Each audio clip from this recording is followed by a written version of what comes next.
Another beautiful Sunday afternoon in the Mile High City. And amidst those tall buildings, you'll find Coors Field, where the Rockies are getting set to conclude this four-game set against the San Francisco Giants. And last night, in front of a raucous crowd of more than 40,000, the Rockies hammered the Giants 10-2. With a win today, they'll take 3 of 4 from their nemesis, the San Francisco Giants. Hi, everybody. Glad you're along with Jeff Houston. I'm Drew Goodman. The Rockies' offense really has been the story the last 3 days, even the tough loss they suffered on Thursday because they got off to a big lead against Matt Cain. Whenever you face the San Francisco Giants, you're going to see a good arm. Well, you are, and that's where the offense really has to step up, and they did in this series because you go back to Thursday night against Matt Cain, back-to-back home runs from Todd Helton and Nolan Arenado.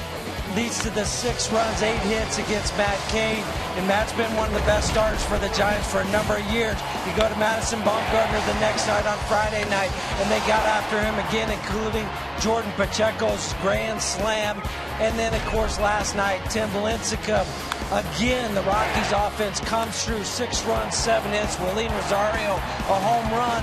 And one guy that's really been in the mix of all of that offense for the Rockies has been Troy Tulowitzki. The last 5 games, he has been on fire, a .478 average. That's helped raise his average to 4th in the National League. He's tied for 2nd in RBIs. And Troy, when he's in the lineup, he is just a difference maker because it makes everybody else around him that much better. And I keep coming back to this. There was such concern, understandably so, with the minor grind strain a couple of weeks ago. Troy's been in the lineup every single day. He's in the lineup again today. Well, and that's nice to see that that's not a problem. And when you give a guy a couple days off to get healthy and to get that confidence back, it shows up on the other side of the field. And that's what's neat to see because it's not only offensively, it's defensively. Well, he makes Cargo better, and Cargo makes Troy better, and that's a very unique tandem in the middle of the Rockies lineup. They're situated there again this afternoon.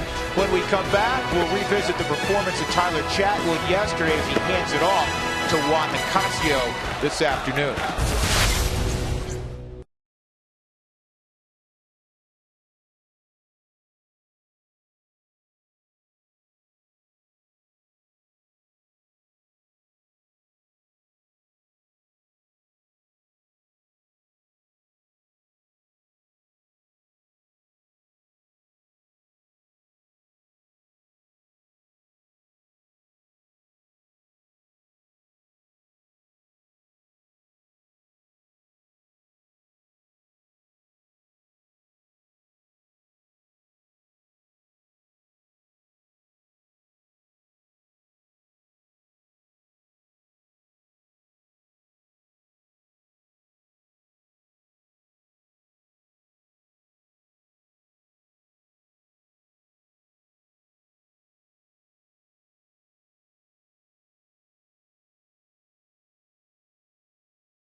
the pace in the NL West. Arizona right now leading the division. The Giants are 1 game ahead. Rockies 23-20. Giants 24-19. Another very large crowd had expected this afternoon at 20th and Blake with Jeff Houston. I'm Drew Goodman. Tyler Chatwood took the baseball for the 3rd time this year last night. He had got back to Colorado Springs for a couple of starts, and he did very nicely. Well, and it's nice to see because he got sent down after a wonderful performance out in L.A., and last night he follows it up for 5 2/3, just 1 earned run, 4 strikeouts, and he made pitches when he needed to last night. He would get ground balls. He got some double plays, pitched around some traffic, but used his fastball, his changeup, and his curveball. And for today's matchup, you're going to have Barry Zito for the San Francisco Giants, former Cy Young Award winner, has great numbers against the Colorado Rockies, but out on the road this year, he has not pitched very well. And going up against him for the Rockies will be Juan Nicasio. In his last start against the Chicago Cubs, really struggled the first 2 innings, gave up a hit and then a home run to Alfonso Soriano. That led to the 5 earned runs, but the last 4 innings, he settled down and pitched better. He pitched the contact more, used some off-speed pitches, and he's going to have to do that today and not rely just solely on the fastball, get back to working ahead in the zone. He's going to have 1 extra day off because of the switch with Tyler Chatwood pitching yesterday, Nicasio going today. So he had some extra work in the bullpen to work on some things. Got to get ahead and stay ahead, yes. Get some early outs and counts. So Juan Nicasio against a guy that's had the Rockies number, Barry Zito. We are set for hardball. The Rockies trying to take 3 of 4 from the Giants. Come on back to Coors Field with us.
Colorado Rockies Baseball Root Sports is brought to you by your 7 neighborhood Toyota stores. Toyota, let's go places.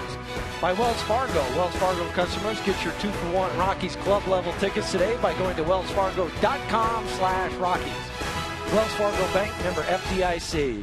By Frost Brewed Coors Light, the world's most refreshing beer. And by Southwest Airlines. Find your fares online only at southwest.com. Huey, nice job with that. Thank you. Did well. Read all the words and everything in order. That was wonderful. Juan Nicasio taking the field for the Rockies. It'll be his 9th start, 33rd big league start for Juan. And Angel Pagan will be at the top of the Giant lineup once again. Now, Bruce Bochy's given a couple of key guys rest today. Their names are Scudero and Posey. I'm sure the Rockies don't mind. Here's the rest of his Southwest batting order. Brandon Crawford, Pablo Sandoval. Hunter Pence will slide into Posey's spot. Brandon Belt will bat fifth. Gregor Blanco's in left field. Guillermo Quiros will be behind the plate batting seventh. Nick Noonan's at second base. He's a left-handed bat. And the veteran Barry Zito is on the hill. Well, Juan Nicasio has a big arm. And the question for him has been getting outs earlier in counts, not walking guys, and developing that slider and changeup to complement a big fastball. Well, and that's what he needs to do. That's what he was working on in his bullpen sessions this week, with a couple extra ones out there for Juan. Fastball 73.8 usage, excuse me, almost 75% of the time. 92 miles an hour on the fastball, slider and changeup accordingly. And for Juan, I look at two numbers. I said right-handers are hitting 301 off him. He needs to get that number down. But left-handers, just a 185 clip. Yeah, go figure. Yeah.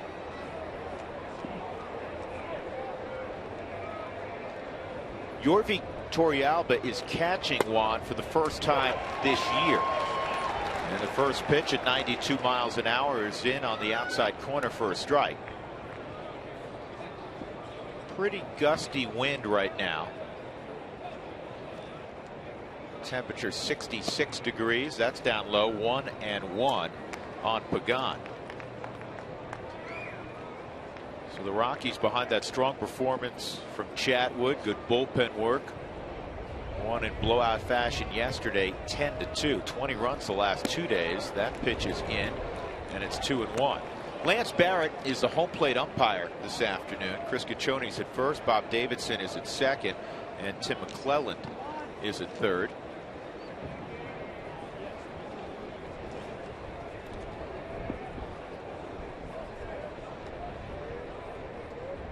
Pagan, like a lot of leadoff hitters, very patient. And it's 3-1. For Pagan, 13 walks, a lower on-base percentage than what you would like to see from your leadoff hitter, just 311.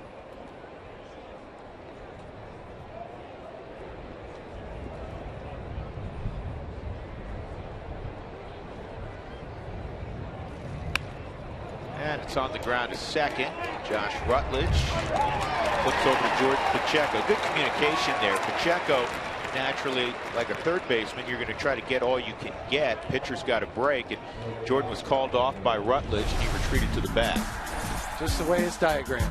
Rockies defense, Huey, is brought to you by Excel Energy. We bring you the energy you need so you can live the life you want. Visit responsiblebynature.com to learn more. It'll be Cargo, Dexter, and EY in the outfield. The infield will have DJ LeMahieu giving Nolan Arenado his first day off since coming to the big leagues. Tulowitzki and Rutledge, along with Pacheco and Torrealba doing the catching. And Brandon Crawford slides up to the 2 spot in this Sunday lineup for Bruce Bochy. He's been hitting 8th. Well, he does that because of his average on day games. 396, 4th in the National League. And it's a nice option to have also with the work he's done against the Rockies historically. That's the guy that you're happy to see on the bench. Scudero with his 17-game hit streak. And this is a ground ball to Tulowitzki. Good hop. Yeah, really nice hop. Went over the mound and all of a sudden gave him a room service hop. 2 outs. Rockies fans, text Toyota followed by your question to 720-720. We've enjoyed already about 6-7 weeks of questions in the 5th inning. We'll do it again today. First time texters, as we've told you, are automatic winners. You'll receive a free day pass to the Denver Zoo courtesy of your neighborhood Toyota stores. Still waiting for somebody to hit that Tundra up there 485 feet from home plate. Pablo Sandoval fouls back the first pitch. Sandoval is so consistent from both sides of the plate, hitting .298 against righties. When he flips over to the right side against left-handers, he's hitting .341. He can just hit. Quickly, 2-strike count on Kung Fu Panda. Yeah, and he takes over the role of Vlad Guerrero as a guy that will swing at anything and can put a ball in play that might even bounce. It's that kind of hand-eye coordination.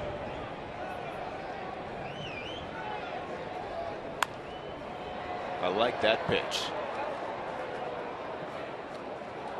It's a shoulder-high fastball. Oh, nice catch. That's a wonderful catch.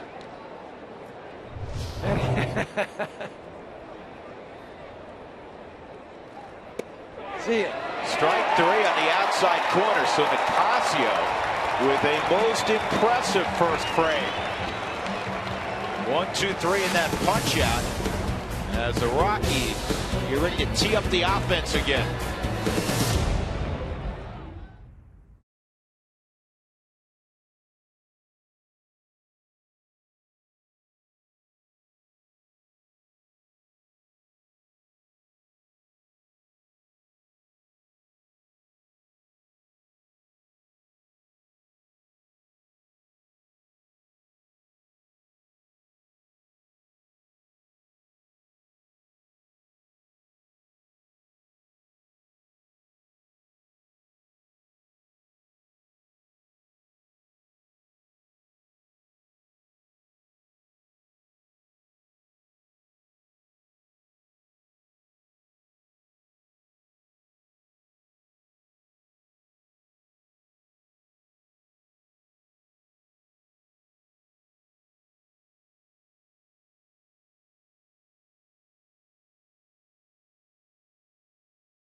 Bichette bobblehead day. He threw a heater.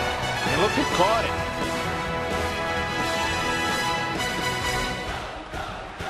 Two good friends, Dante Bichette, Vinny Castilla. It's great to see them every single day. Young guys influenced by him, and there's the bobblehead. First 20,000 folks in the stadium today got the Dante Bichette bobblehead. With the mullet bobblehead.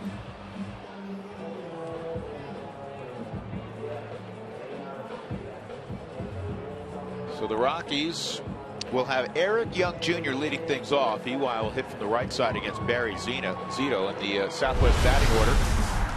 As Dexter Fowler second, followed by Cargo, Tulo, and then Jordan Pacheco will bat fifth. DJ LeMahieu's at third base. He'll bat sixth. Josh Rutledge, Yorvi Torrealba, and Juan Nicasio. EY hitting .288 at the leadoff spot this year. He's been much better in a starting role than he has been off the bench.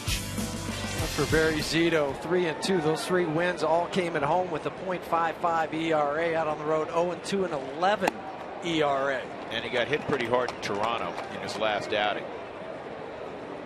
For Barry Zito, we see the miles per hour for his fastball. It's really the curveball that he lives off of, and it makes the fastball seem faster when it's coming out of the hand. 1 ball, 1 strike. In his history with the Rockies, even when he was struggling, even when he was barely keeping a grasp on his spot in the rotation, he would handle the Colorado Rockies. 8-2 with a .247 lifetime ERA. His last loss against Colorado was September 25th, 2008. That's 12 starts, 14 games ago. This is chopped foul. One key for the Rockies, Huey, is if you're going to go up there with a big swing approach, not going to work. Not going to work. No. Go with your 2-strike approach out of the gate, because that's the way you combat a guy that will throw the curveball, try to get you to fish for it, and then sneak a fastball by you. And that's a pitch you have to stay off. Yes, but that's where it goes back to the two-strike approach that you take. If you're swinging from your heels and trying to hit a ball out first 2 pitches, won't work. You'll swing wildly over the top of that. Strike 3, you're going to the dugout.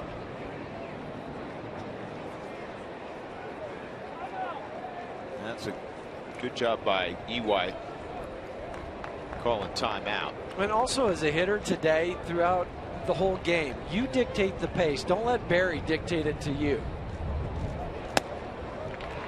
That's a fastball at 82. It's away 3-2. Who wants tacos? Remember, if the Rockies score 7 or more, or 10 or more, as they've done the last couple of days, make your way to your Colorado participating Taco Bell locations the next day. Do it between 4 and 6 to get your Rockies taco special. 3-2.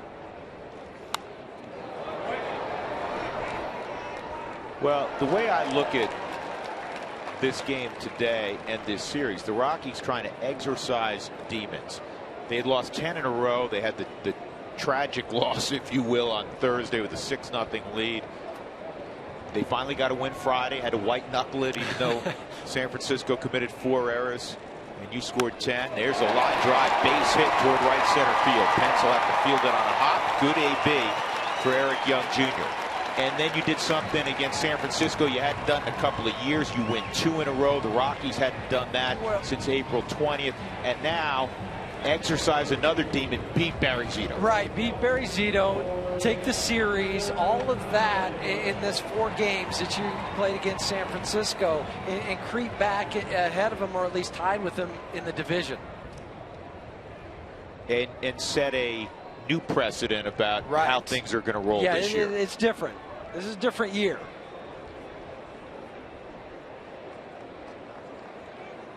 So Junior at first with 5 stolen bases. And Zito misses inside. Zito, similar to Jeff Francis, has to live on the edges, and his off-speed pitch he has to throw for strikes. And that's why I want to see what the strike zone for Lance Barrett is today. Is he giving him pitches on the corner, just off the plate, inside? Because if he does, that'll help Barry Zito. If he doesn't, the Rockies hitters lay off it, then he's going to come in, and it'll be a short outing for him. And it's 2-0. Well, in the first sequence to Eric Young, he gave him a borderline pitch. He gave him a pitch, quite frankly, that was out of the zone. He has not in this at bat so far with Dexter Fowler. 2-0. Outfield straight up for Dexter, who's starting to swing the bat better. Well, he started swinging it better when he laid down a bunt to get him off that streak of not being able to put the ball in play. Some strikeouts, he laid down a bunt. That gets your confidence back, and then you can roll from there. See if he pushes a bunt right here. Well, speaking of bunt, I mean, look at all that area right there. 3-0.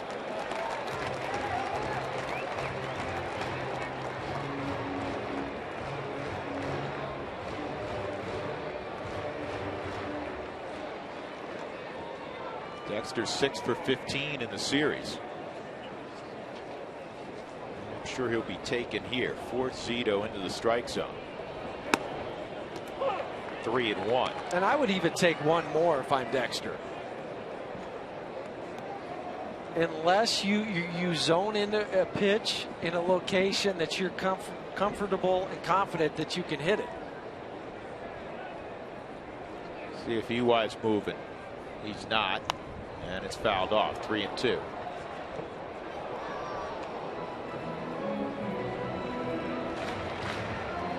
Barry Zito's fastball, we showed you, averages a little more than 83 miles an hour. It is the slowest average fastball in the big leagues. Jeff Francis, it would be the next softest, if you will.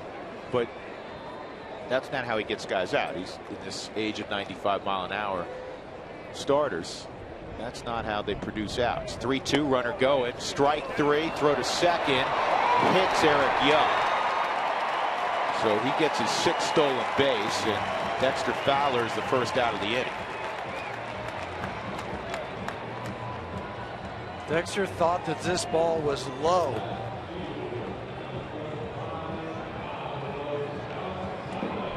For the stolen base for Eric, he reads this like you need to when it's a 3-2 count.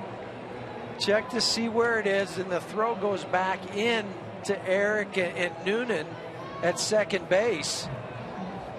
Noonan's lucky that didn't hurt his wrist or break it with the runner sliding into him that hard. And he was lucky because he hit the bag with his back leg hard. Here's Cargo. 276 lifetime against Zito. 8 for 29 with a home run.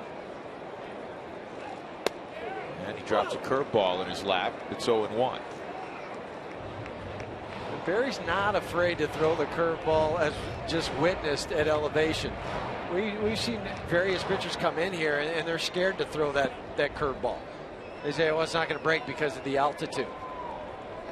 That's a circle change grip that he has, and then we'll adjust from there. And this is going to kick away, and EY goes to third. And now it's basically get it in play, and you're going to get an RBI. Well, Cargo had one of those in the third inning last night. Yeah, just a ground ball to first base. But the wild pitch from Zito, Guillermo tried to backhand that instead of turning his glove over the other way, dropping to the knees and blocking it. Mike Shaw Subaru Supermo just illustrates how he attempted to catch that ball, and that's not the right way. 2-1. And Buster Posey sitting this one out. Marco Scudero we showed you earlier. Well, you not only missed Buster's offense, but his defense. Would he have been able to block that last ball? Cargo drives it to right, base hit. EY will come on down, and the Rockies have a 1-0 lead. RBI number 26 for the Rockies left fielder.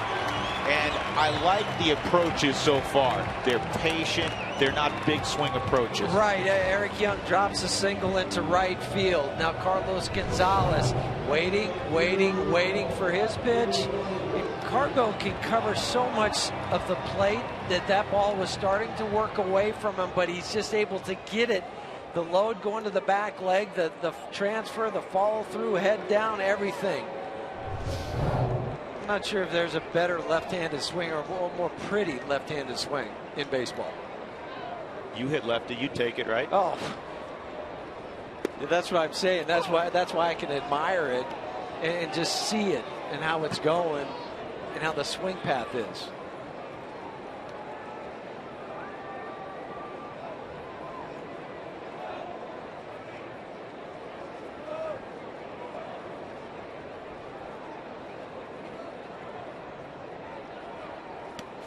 One and one on Tulowitzki. His 4-hit game yesterday. He was 4 for 5.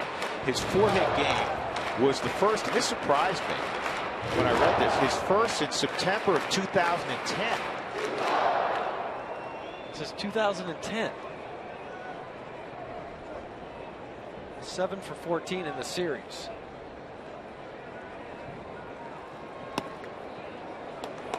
Very disciplined are the Rockies hitters. Well, Troy all year has been so quiet in his approach, and he's hit with runners on base, and in particular runners in scoring position, with a real slow heartbeat, and he's tearing it up in May. Paul Goldschmidt, who's coming in here tomorrow, he's had a fantastic May. 2-2.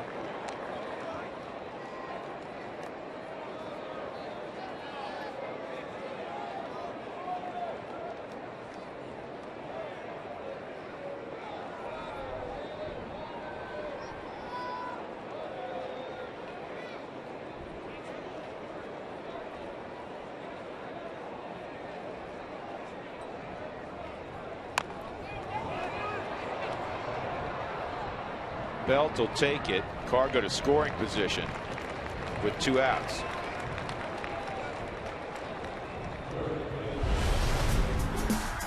Giants defense is brought to you by Excel Energy. Make the choices that fit your life, and Excel will provide you the energy to power it. Visit responsiblebynature.com to learn more. Gregor Blanco, Angel Pagan, and Hunter Pence in the outfield. Sandoval, Crawford, Nick Noonan, Brandon Belt, and Quiroz again doing the catching for Posey. Posey will play some first base on days he doesn't catch, but catching takes a toll on the body, so Bruce Bochy is going to give him a day off. Well, Good swing by Pacheco. Posey's caught 35 games. So today they needed to give him the day off. They're going home tomorrow to start a series against Washington. This is Pacheco's first at bat since singling 2 days ago after hitting that grand slam on Friday.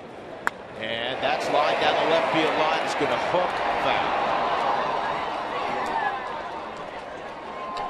0-2.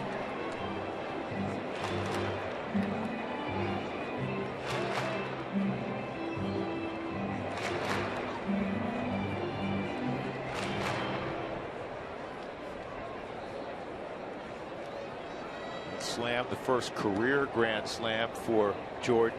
It's his first home run of the year, and it was a no-doubter. Estimated. Those are fun to watch as a hitter. When you don't say, I could just draw it out of the box. Sure. 424 feet. That's up high. 1-2. Give up 12 hits the other day to Toronto. Yeah, 8 runs. 5 2/3 and a grand slam from Jordan. Bat flip.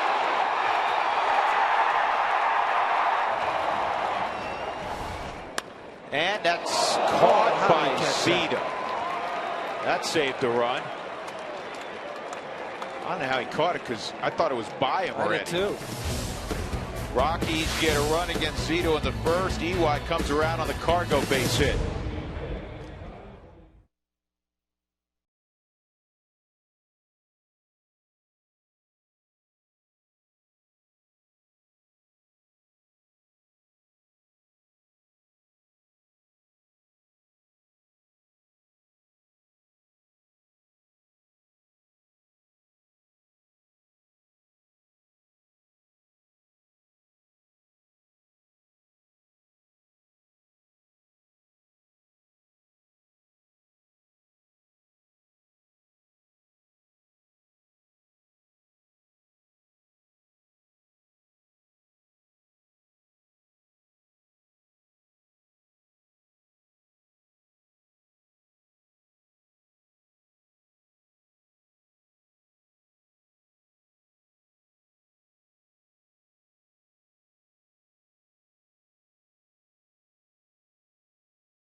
Bobblehead day at the ballpark. Rockies have a 1-0 lead as we go to the top of the second inning. Today's sideline report is brought to you by the Honey Smoked Fish Company. Secrets in the fire. It's a ready-to-eat superfood. Here's Mark Stat. Mark. Drew Huey, we're going to talk a lot about number 10 today, and he's going to talk a lot too. And let's hear him talking about one of his earliest memories when it comes to this game. I was watching TV. I was watching a World Series game, and it was the Oakland A's, and Reggie Jackson was hitting. And he hit a home run, and he got to jog around the bases, and I immediately told my dad, I said, that's what I want to do right there for a living. I want to hit the ball so far where I just get to run around the bases. Everybody gets to watch me. So that was my first baseball thought. Well, he did that more than 200 times. And, Drew, you were talking about his first pitch today, and he threw a heater from the mound. Do you remember in 2004 he played in Nashua in an independent league for Butch Hobson's team, and he pitched 3 games. He told me today he wanted to pitch there and work on his hitting because he said he retired a little bit too early, and he was helping his son. So he went back and played when he was 40. independent ball, but he played. And then he was playing senior baseball, and he was pitching in that. They also, on the occasion that he hit, they had to change the rule in his league in Florida because he was hitting with an aluminum bat, the rules of the league. And literally, obviously, he'd hit the ball too hard. And so they said, you know what, no more aluminum bats. It's the Bichette rule. Everybody else could use it except for Dante.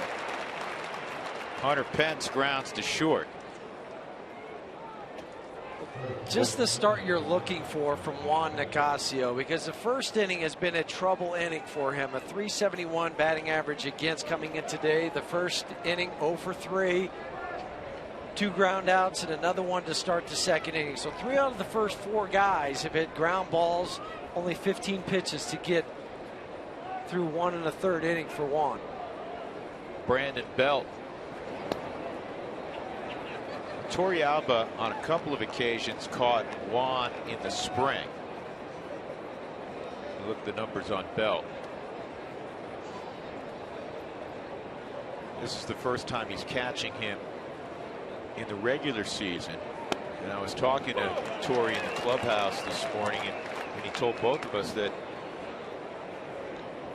he just wants him to get in the strike zone. He said he's got to pound the strike zone. He said that's going to be our goal. And he also said that his bullpens have been just filthy. They've just been outstanding. Everything's at the knees and below.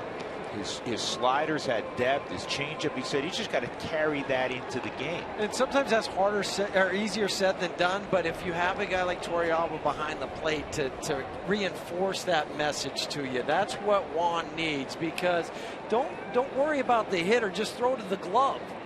Wherever he wants it, put it there. Because Torrealba's been around enough. He's reading swings. He knows the strength and the weaknesses of the opposing hitter. So just follow his plan. And I like this move by Walt Weiss. He's had, and Rosario's done a really nice job. He's improved dramatically behind the plate. Not a finished product, but he's improved dramatically. But I like that he's put Torrealba back with Nicasio today, because Nicasio's been scuffling. Well, think about what he did earlier in the season, where he paired Yorvit with Jorge. And then he said, okay, that's enough with that. I'll just do it however I feel the matchup's going to work. So he put Willeen with him the last 2 times. Now today he says, Juan needs this start. This is a big start for Juan. I'm going to put Yorvit with him. And it's in the air to left, well located. An easy play for Cargo, 2 outs. Time now for today's fun fact, brought to you by All Copy Products. Staunton Park, I think, is it Staunton? I think that's, I just read about this. It opens Saturday, or it opened yesterday, just west of Conifer off 285. The last state park created within an hour of Denver was El Dorado Canyon, which opened back in 1978. We drive up through there all the time. I know you do as well. Off of 285. Beautiful area. Swung on and missed by Gregor Blanco.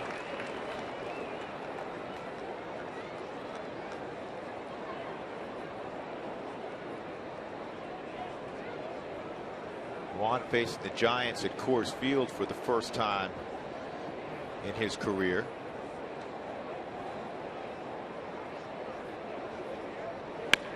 And that's first base hit he's allowed. So a 2-out single for Blanco, and that'll bring up the catcher Quiros.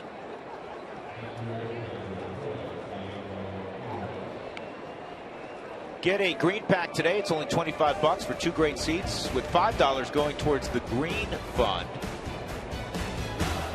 which plants trees in the Denver area. That says connect now. Well, connect to the green pack. Join us Sunday for the next green game. That's today. It's the Rockies take on the Giants. And you know what? I'm looking out there. There's still a few seats. So come on down to 20th and Blake. Yeah.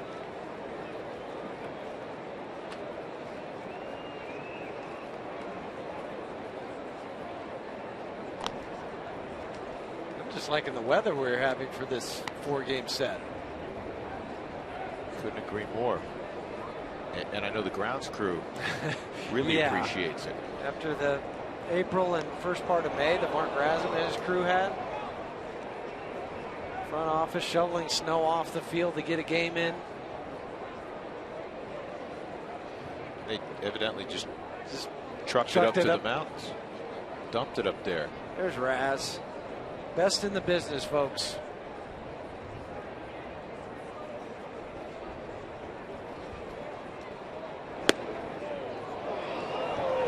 Just missed 1-0 on Quiros. Quiros 2 for his last 16 at the plate.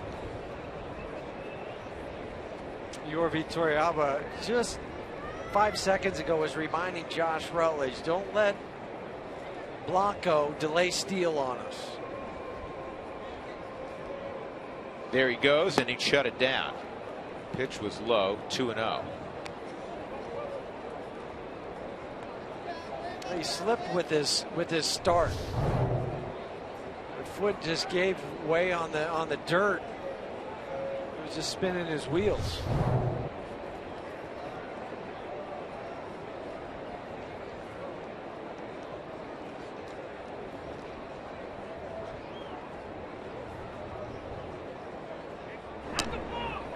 Called, yeah. Balk was called by Bob Davidson, I believe. Yeah, thought it was second base umpire. Yeah, it was.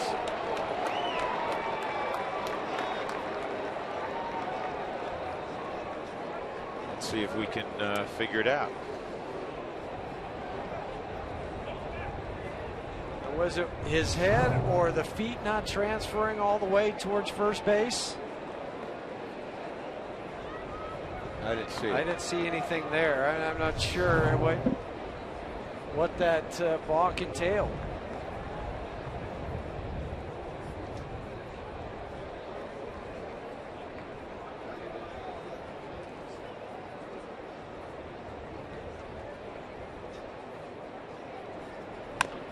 Ground ball to short. Look out. Tulowitzki still makes the play, even though DJ LeMahieu crashed into him. No harm, no foul. Middle of 2, Rockies leading 1-0.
Rutledge, Yorvi Torrealba in the second against Barry Zito. Here's today's injury report brought to you by Connect for Health Colorado. Jaime Garcia, the very fine left-hander for the St. Louis Cardinals, has a shoulder strain and was placed on the disabled list. Last summer he had a similar injury and was out for more than 2 months. He's 5-2 this year. The Cardinals, as the Rockies know, are off to a fabulous start. The Cardinals are 27-15. That's the best mark in the National League. He said he felt it a couple starts ago, and he was hoping that it wouldn't be the same length as last time. DJ LeMahieu takes ball one.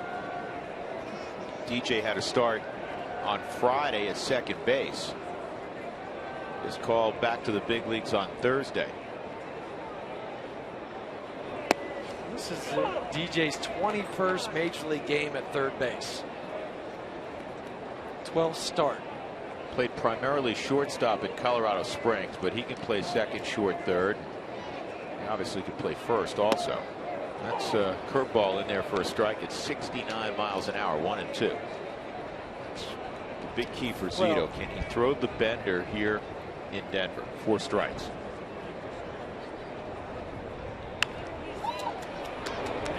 Crawford rolled up his arm, and they're not going to get it. Good job by LeMahieu.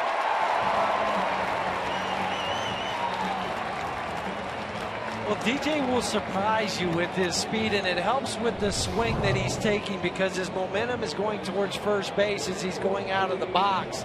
And the ball comes up into the high into the glove of Brandon Crawford. Mike Shaw Subaru Supermo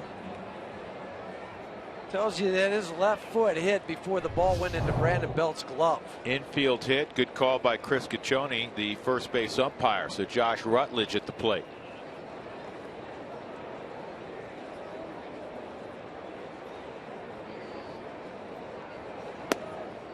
Back to the play with Brandon Crawford coming in, slow roller. It comes up on him, and so when he makes a transfer, he really has to take another step because he caught the ball behind him. You like to catch it out in front to make the transfer easier, and then you can throw in one motion.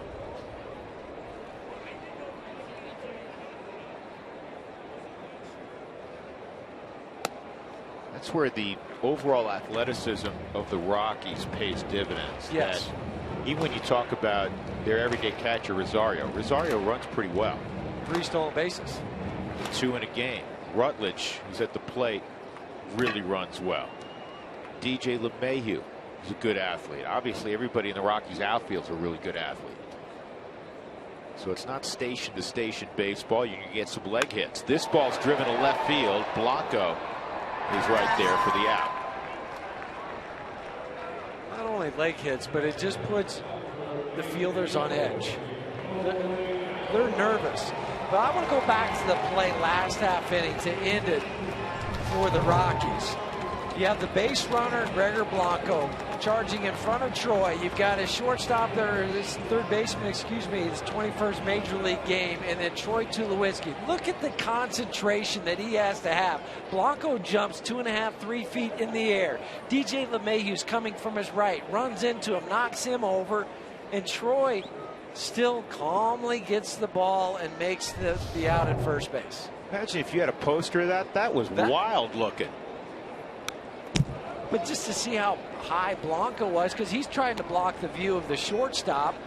You know, you can see out of the corner of your eye. Look at that. Yeah, right now, I mean, Troy's got so much going on in the brain and processing it, but still calmly catches it first. I love that shot. 1-1 on Torrealba.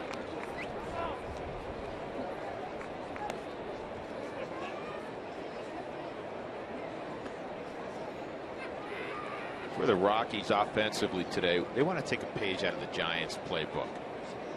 Bunch hits, not necessarily a small ball approach, but a gap to gap approach. Yeah, well, that's not going to work against Zito. The pull approach won't. And it's almost like the game you played as a kid where you could only hit to half of the field.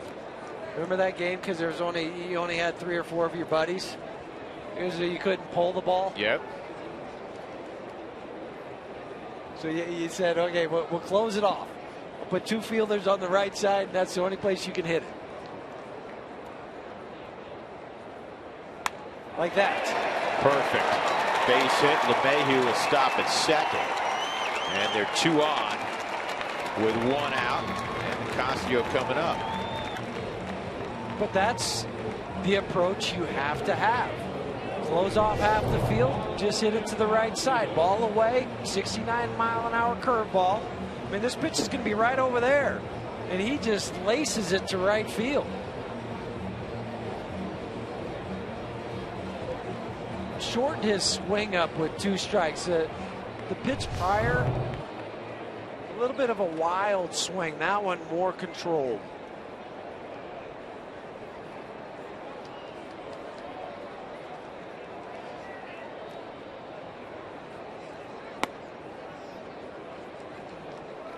Catch the action when the Diamondbacks come to town tomorrow, May 20th through the 22nd. That's Wednesday. Coca-Cola value packs are available for all of these games.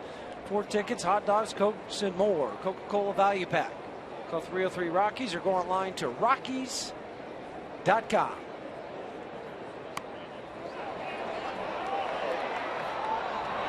And Kiro's going to turn this almost into a double play. Ocasio got up the line. Well, not a good bunt from Juan. It was up in the air, so that had to freeze DJ LeMahieu at second base. You have to see this down, and that's where Guillermo, the catcher, waited and acted like he was going to catch it. Look at DJ. I don't know why he's just frozen. Then you wait. They get the lead runner at third base and try to get the double play over at first. Eric Young singled to right center his first time up. So with 2 outs, Torrealba's at second, Ocasio at first.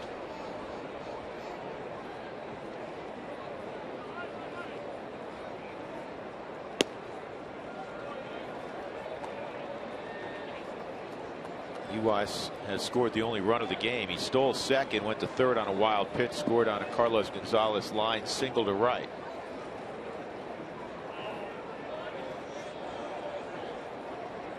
And this ball's driven to deep left field. Blanco going back, reaches up, and he makes the grab. Fine play by the Giant left fielder, Gregor Blanco. 1-0 Colorado.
Dante Bichette bobblehead day at the ballpark. Here's more from the Rockies hitting coach.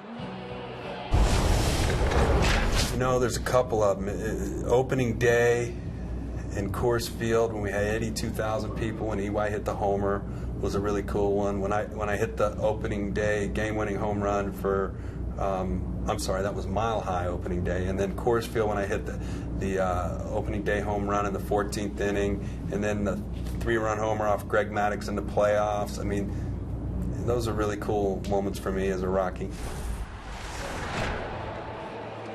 Well, Dante Bichette had a lot of great moments in addition to the ones he mentioned in a Rockies uniform, and now he's enjoying his new position as hitting coach, working with young hitters like Nolan Arenado, who sits to his right. Smart guy to sit next to on your day off. Talk hitting. I think this was a day off just to let Nolan catch his breath. He's been playing extremely well, both offensively and defensively, but his 18th game. Just sit back, enjoy, look at the game from a different viewpoint, and get ready for the Diamondbacks tomorrow. Maybe even later on today if you come into pinch hit. But just a chance to take a deep breath and take it all in. I think it's perfect timing for it. That's a beautiful view, taking it all in from the rock pile. There's a huge crowd. A good crowd's the whole series. Nick Noonan at the plate out of the 8-hole, and he takes ball 1.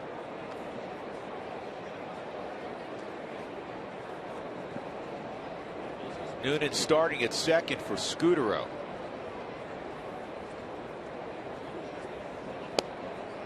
One and one. So with Scutero and Posey out of the lineup, in 2013 they've hit a combined .477 against the Rockies.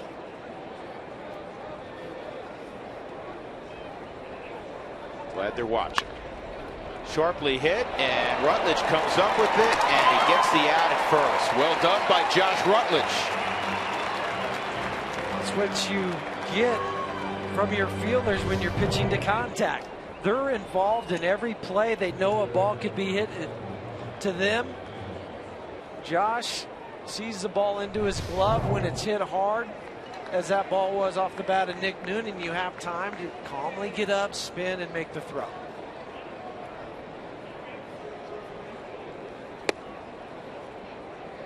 Ball 1 on Zito. Don't lose your focus to Zito. Zito's thrown out 4 hits and 12 at bats this year.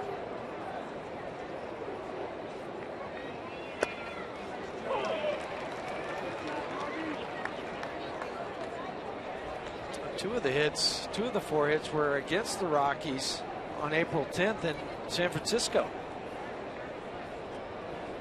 Just slice hits to left field. Torrealba grabs it, and on the move he throws to Pacheco. 2 outs.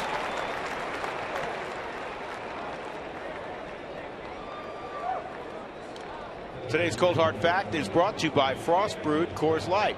Friday night, the Rockies snapped the 10-game losing streak against the Giants, the major league record for most consecutive losses versus the same opponent since 1900 is 23 in a row. Baltimore owned the Royals from 69 through 70, 23 in a row. Were you playing on that Orioles team back then? No, that was a couple years before I got there. Was that part of the Cuellar, Palmer, Dobson, McNally, Dobson? Yeah. Boog Powell. Boog Powell. I like that name. Boog Powell. Boog. He didn't pitch though. No, but I'm just saying he probably hit some home runs. Well, that was Paul Blair and who else? Brooks Robinson, Frank Robinson, were both on that team. Don Buford, I believe. We'll have to have some Boogs barbecue when we go to Baltimore. Was Chris Spire up yet? I don't know if Spire was up yet. You're excited about going back to your old stomping grounds, huh? Camden Back Yards? there a few years ago. It's a fun place to watch a game, like Coors Field. It's just, you like the atmosphere. Love going to Camden Yards. It is a great baseball atmosphere, great stadium. In fact, Coors Field in certain ways was modeled after Camden Yards. There was a group of stadiums that were being built around the same time. You had Cleveland, you had Baltimore, Texas, Coors Field, designed by HOK Architects.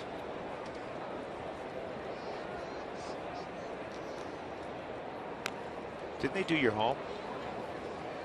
No, that was the JH Architects. Got confused. 1 and 2 on Angel Pagan. It is a gorgeous facility, Coors Field. As is Camden Yards in Baltimore. 1-2, and swung on and missed. Juan Nicasio with his second 1-2-3 inning. It's his second strikeout of the ball game. Rockies leading Barry Zito and the Giants 1-0.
For the Rockies, Dexter Fowler will begin things. Today's Save of the Week is brought to you by the region's Touchstone Energy Cooperatives, your local consumer-owned electric cooperative delivering reliable power, energy-saving tools, and more. Learn more by visiting togetherwithsave.com. The other night, Rafael Betancourt, the save, 3 punch-outs, 1-2-3, as he nails down the Rockies' 10-9 victory.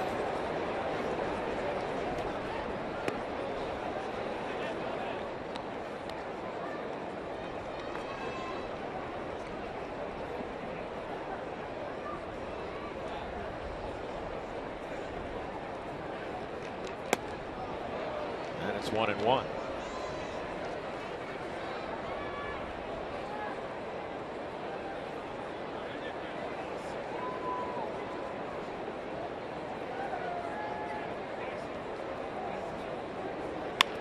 On the ground, deep in the hole, bobbled. Forget about it if you're Crawford. If you bobble with Dexter running, you're not going to get him. Well, you might as well eat the baseball.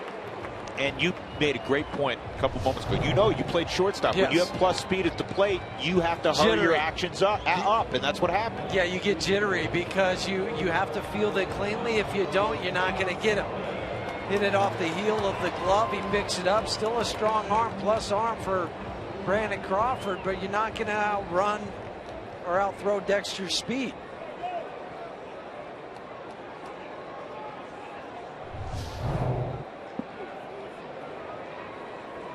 Dexter getting credit for an infield hit, so he's at first base. And Cargo takes outside. Cargo a line single to right to drive in the only Rockies run. Got to keep chipping away against Barry Zito.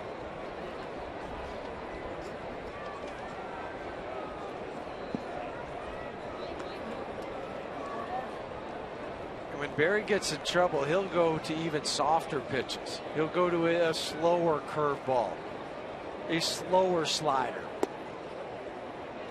2-0. Auto glass damage. Safelite Auto Glass, 303-287-5000, online, safelight.com. Had that been scored in error, it would have been their 13th error on this 6-game road trip. 33 errors as a team. That's third most in the National League. Well, they've made 12 on the trip, obviously, in 5 games. The last time they made 12 errors or more in a 5-game span was the 3rd week of April in 1996. Bruce Bochy had a meeting with them yesterday before the game, just saying, you guys, we need to get better at our defense. That's a balk. All right. That's a balk called by home plate umpire Lance Barry. So Dexter to second with nobody out. And Bochy wants an explanation.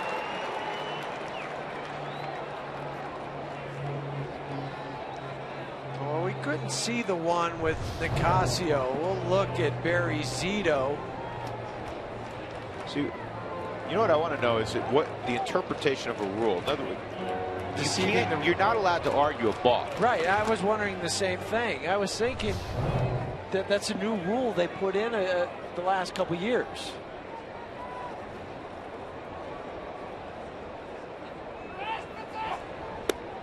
That's outside. Good eye by Cargo. And you see the way he leaned over the plate to, not like Pete Rose used to do it, but leaned over the plate just to look to make sure he followed all the way in. It's funny you said it. That's exactly, you invoked the name that I was thinking. Pete Rose. He'd track it all the way to the glove and walk off the outside corner. 3-0. See if he's swinging here. Runner takes off and he's out at 3rd. Boy, that's a gamble that you just got to be safe there. If you're going to go, you got to make sure of it. Well, and with a left-handed hitter. If it's a right-handed hitter, could be different. But left-hander, you can't get thrown out at 3rd base. There's a little movement going into it, but it's an open throw for the catcher. But 3-0. Right, 3-0 on the left arm. The Sandoval gets Dexter. Cargo walks. So instead of 1st and 2nd, nobody out, you have a runner at 1st and 1 out. Tulowitzki at the plate.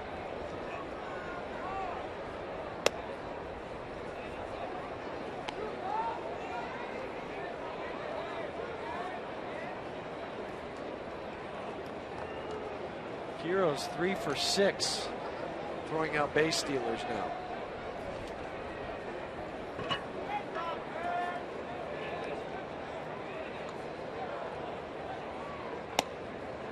Two and nothing on Tulowitzki.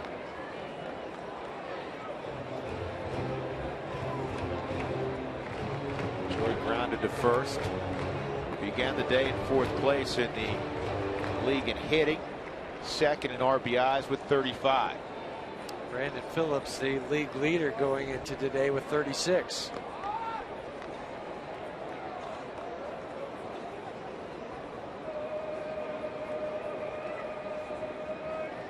Tulo's hitting .414 at home, which is the best average at home in the National League.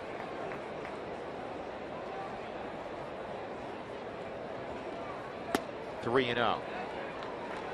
See, not to harp on that play, but you're right in the middle of your lineup. Yes. Zito has pitched very cautiously to this portion of the lineup based on the first time through. Let it happen instead of forcing it to happen, especially a 3-0 count. Right, and you have Zito that's given up 5 hits. And there goes Cargo, and he will swipe second base. And he went on a 3-0 pitch. 8th stolen base for Carlos. Throws on the money, but Carlos with the huge jump from 1st, with Zito not even giving him a look back.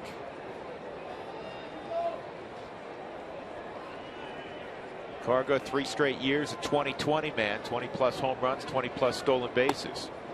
On the inside corner, it's 3-2. Caught part of the 4th strike zone. But look at where the rest of the pitches have been, up and away from Troy. Zito does not like to double up inside with fastballs. He sets the fastball up to throw a pitch away. This ball down the left field line. Stay fair. If it's fair, it's gone. It is a foul ball.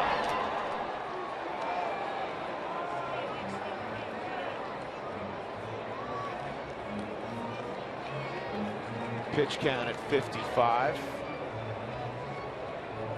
And 2 1/3 for Zito.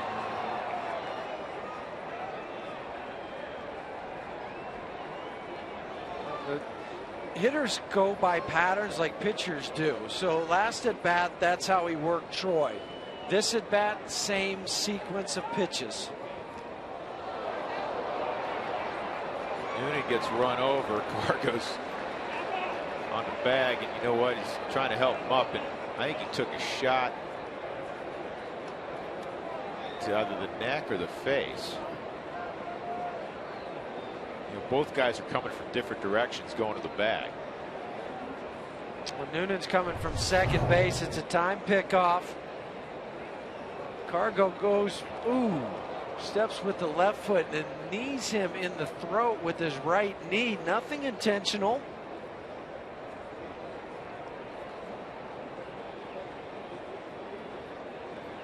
Cargo's trying to stay on the base and also land easy, so he doesn't. He realizes he hit him, and he doesn't want to land on top of him.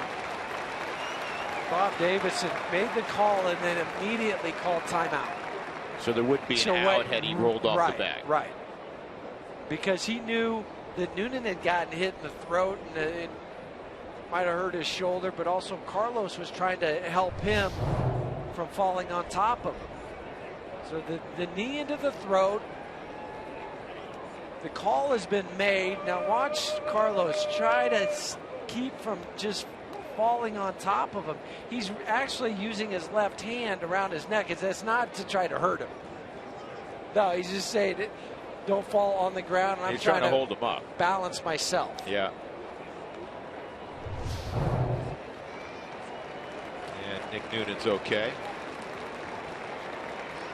He and Cargo talking, both smiling. That's good. 3-2 on Tulowitzki. 1-0 Colorado, 1 out.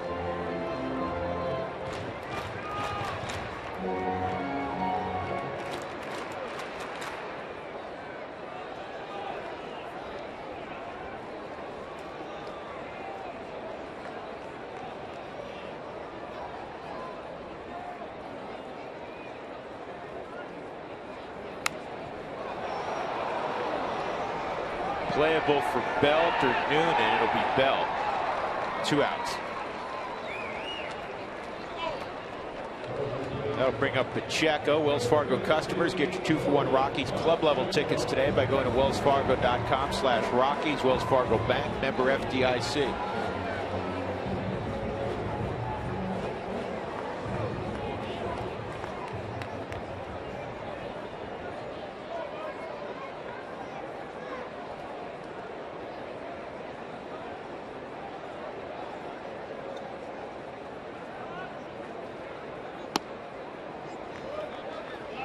Well, Jordan as a starter, like Eric Young, has put up very impressive numbers, hitting .333 in a starting role. But that's not all that different from a lot of young players. Why do you think guys want veteran bench guys to pinch hit? The Rockies carried Jason Giambi for a few years for that reason. They're used to dealing with limited at bats or not getting the 4 at bats like you get when you're coming up through the minor leagues.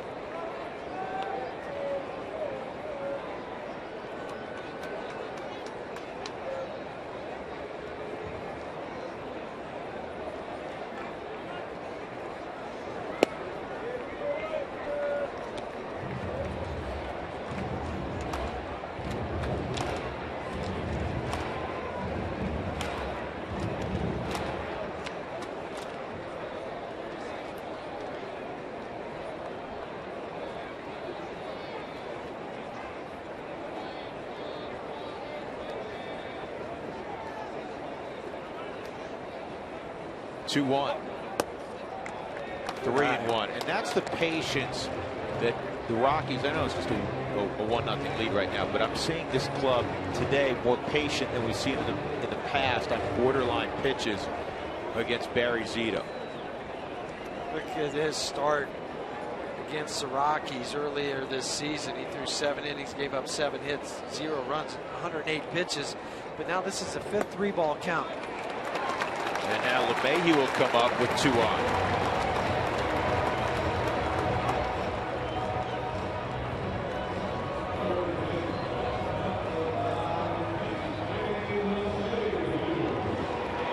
First 10,000 fans this Tuesday will receive a coupon good for a Hebrew National Dollar hot dog. Get your tickets now.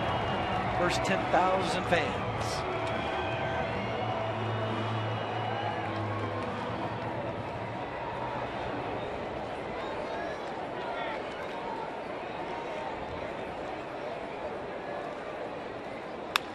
Up the middle, diving stop by Crawford. Safe there, ball's thrown away. And the bases are loaded.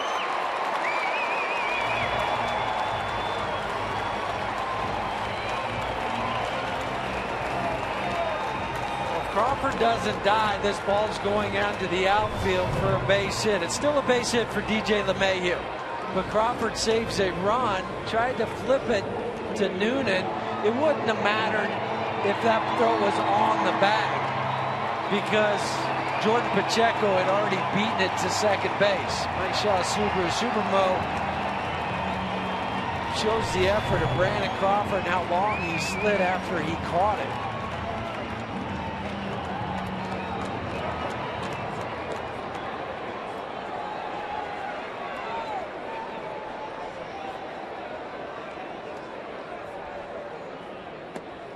Rutledge takes the curveball for a strike. Coming into today's game, the runners in scoring position off Zito. It was a 395 clip. The Rockies last night was 7 for 14 runners in scoring position. They're third in the league at 293, and Barry's going to get out of this.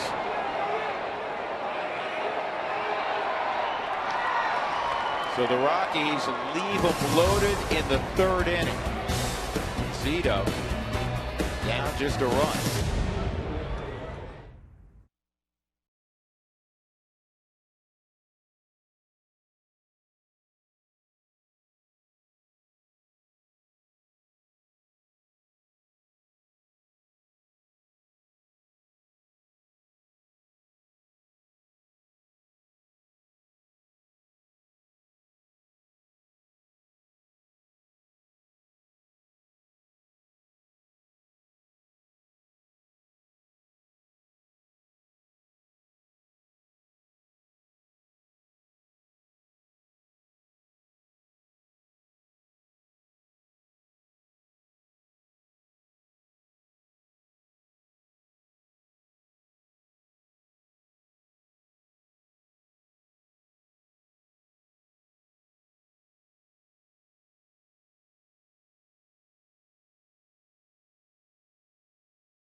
The fourth couple of guys from the fourth.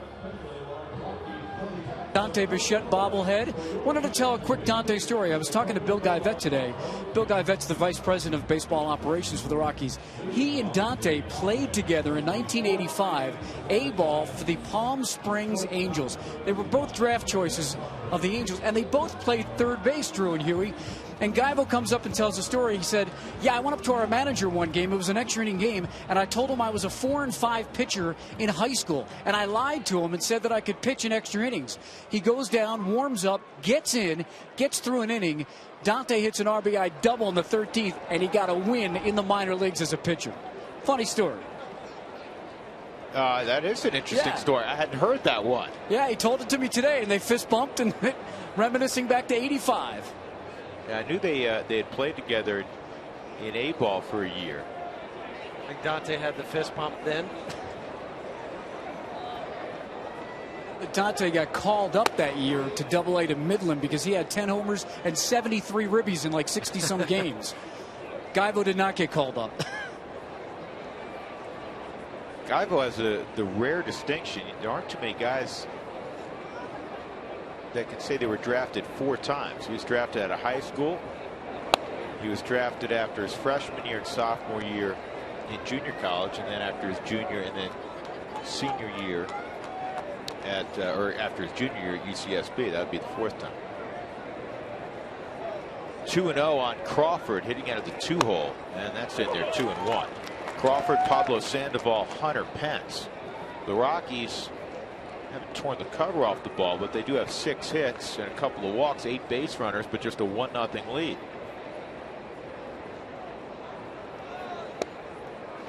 And it's 2-2.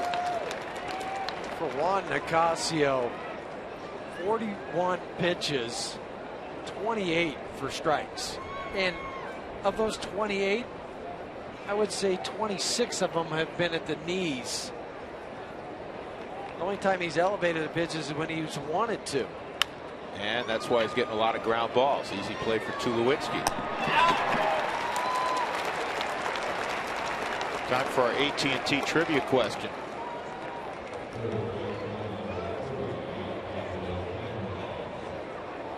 Who was the first Rocky to lead the National League in home runs? A lot of candidates.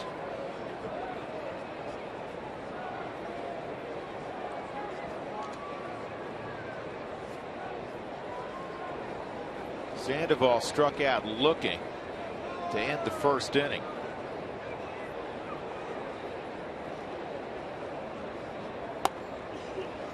Gregor Blanco has the only hit for San Francisco. Top of 4, 1 out.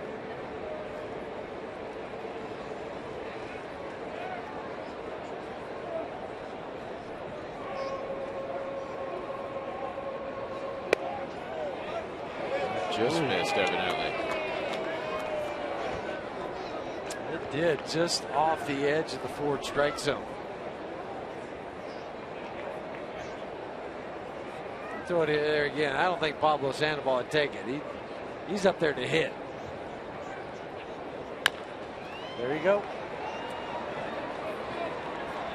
And Rutledge handled a strange hop at the end. You see that ball went to his right a little bit.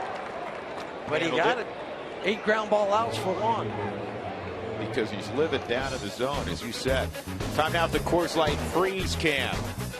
Look at this shot. Blanco jumping, and then Tulowitzki and LeMahieu coming together. That's my favorite look of it. It's like a guy doing it's like a ballet dancer flying through the screen in the middle of a baseball game. It's brought to you by Frost Brewed Coors Light, the world's most refreshing beer. Hunter Pence takes ball 1. It's almost like it was superimposed in that picture. Yeah, and if you didn't see the lead up, you're saying, why are there 2 guys playing right next to each other? That was weird. Pence acted like he hit it off his foot, but then he started to run.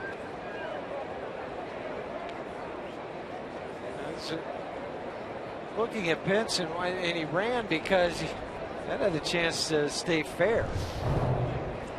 Where did it go after he fouled it off? Nope. Oh, it did hit his foot.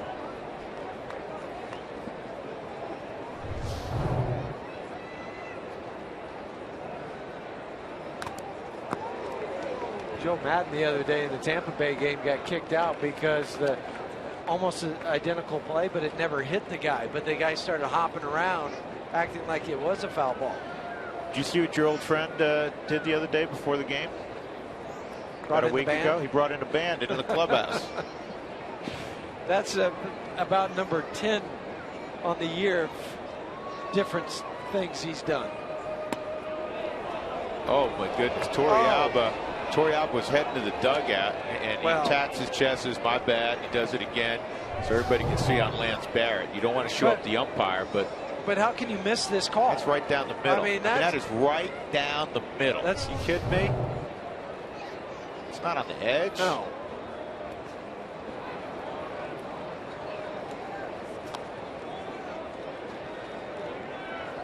No, Torrey, wasn't your bad. The umpire should look at you, go, my bad. My bad. I should have called that strike 3. You'd be back in the dugout.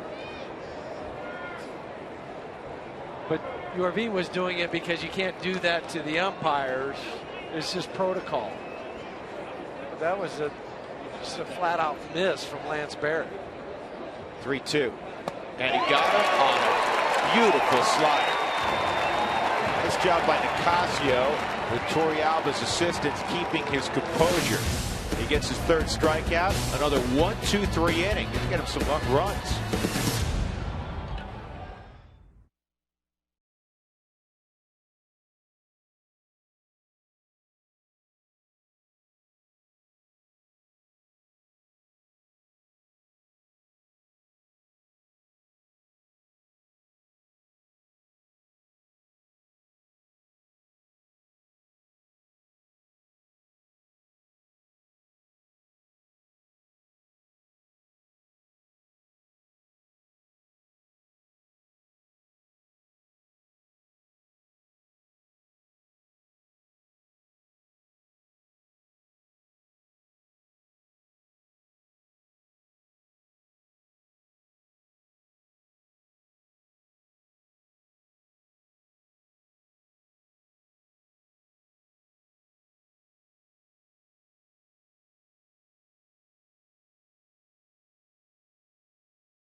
Alba, Nicasio, and Eric Young.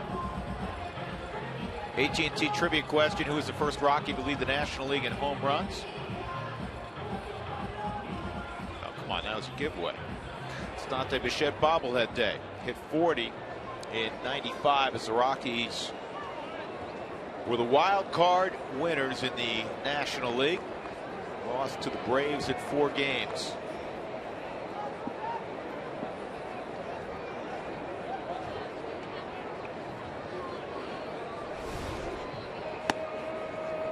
Torrealba lined a single to right his first time up, and he takes ball 1. Pitch count really rising for Barry Zito. 65 pitches as he begins the 4th inning.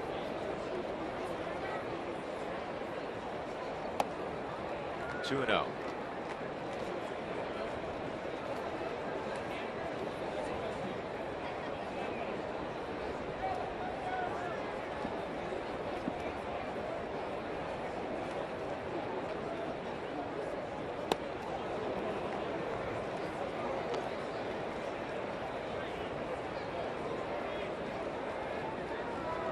Looking to save money by using electricity wisely? Find out how the little changes add up at TogetherWeSave.com, your local Touchstone Energy cooperative, delivering reliable power, energy-saving tools, and more.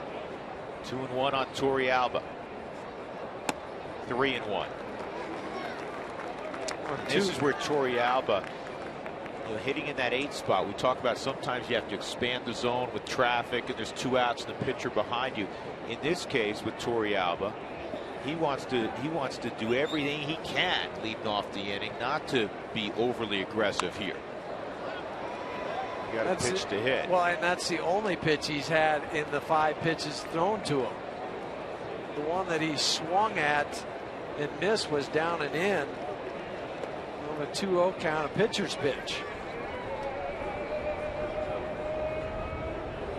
Use the approach he used last at bat. Just put the ball in play, hit it to the right side. This is popped up and out of play again. Torrealba, of course, broke in with the Giants, and the Rockies coveted Torrealba back in the early part of the 21st century. It's funny to describe it that way, but he broke in 2001. He was with the Giants through 2005, 220 games at 251 in a Giant uniform, and the Rockies finally were able to get him. This one's popped up, and this one is playable.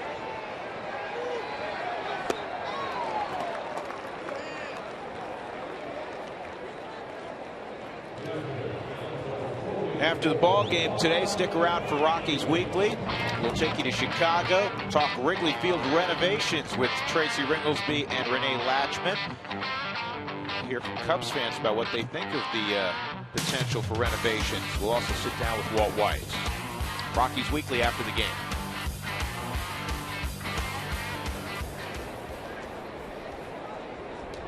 Casio's 0 for 1.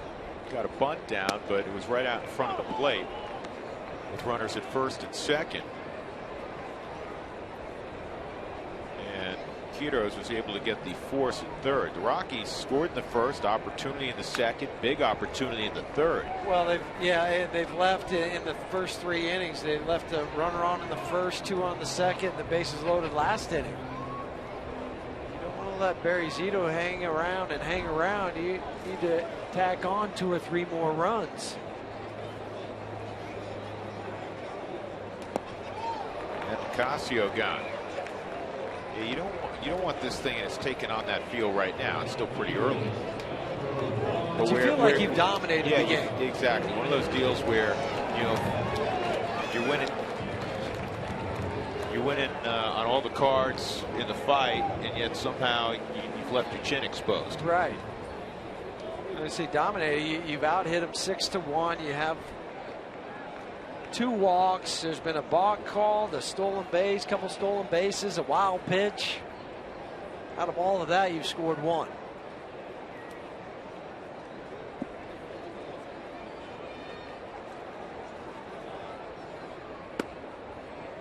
Ball 1 on EY.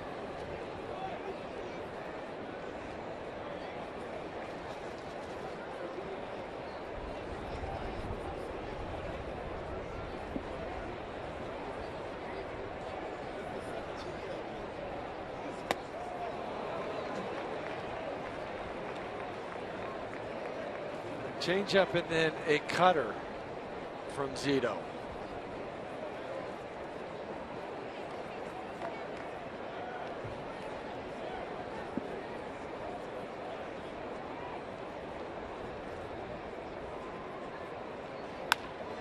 Line drive at Crawford, and for Zito it's his first 1, 2, 3 innings. So we move to inning number 5. Juan Nicasio's been outstanding. The Rockies ahead 1-0.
A full workout earlier today, swung the bat, and he also is always thinking of others. He was on our pregame set with Jenny and the Cowboy. He is selling these T-shirts, and the way to get them is at 108 Stitches, 108stitches.com. $10 from every T-shirt sale. Dexter and Cargo fashioning them goes to Cheerful Givers organization, cheerfulgivers.org. And what Cheerful Givers does is for disadvantaged families, folks that are having trouble making ends meet. When a kid's birthday comes up, they give gifts to the parents, who then in turn can give birthday gifts to their children if they can't afford it. It's a wonderful cause, and Michael Kadire is championing that. Again, it's 108stitches.com, 108stitches.com, and $10 from every T-shirt sale will go to that great cause. Is there a nicer guy or a better guy for baseball than Michael Kadire? He's a winner. He's a winner on the field. He's a winner off the field. And the Rockies hopefully will have him back in 8 days on May the 27th. Swung the bat today. 1 ball, 1 strike on Brandon Belt. 2-1. First question in our Toyota Talk inning. Explain when and why the catcher has to throw to first to get a batter out. He has to throw to first to get the batter out on a drop third strike. In other words, if the ball bounces and hits the dirt, that's considered a drop third strike. And you have to complete the play at first if first base is not occupied, or if first base is occupied and there's 2 outs.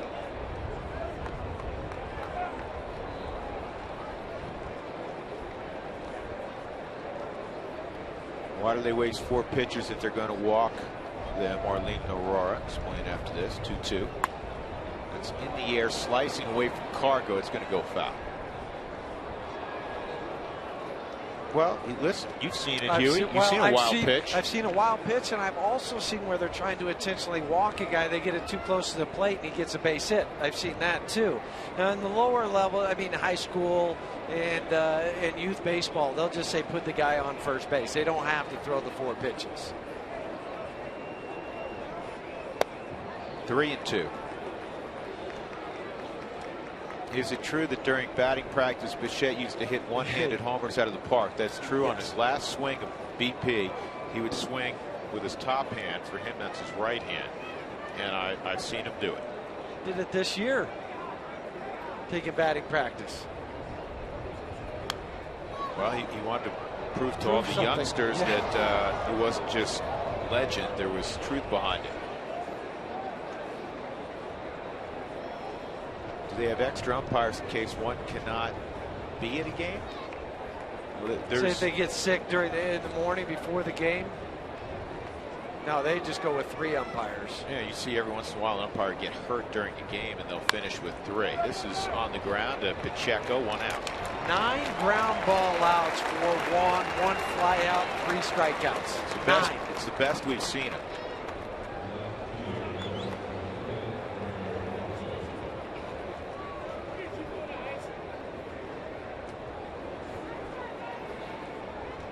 Smart from DJ to let Juan catch his breath after running over to first.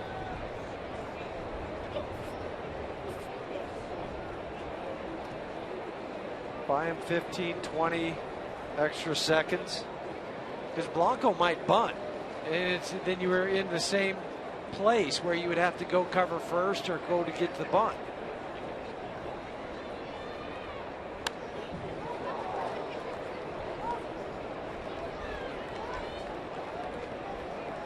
Can you explain how a pitcher's ERA is calculated? Gerald at Grand Junction. It's calculated by earned runs divided by innings pitched.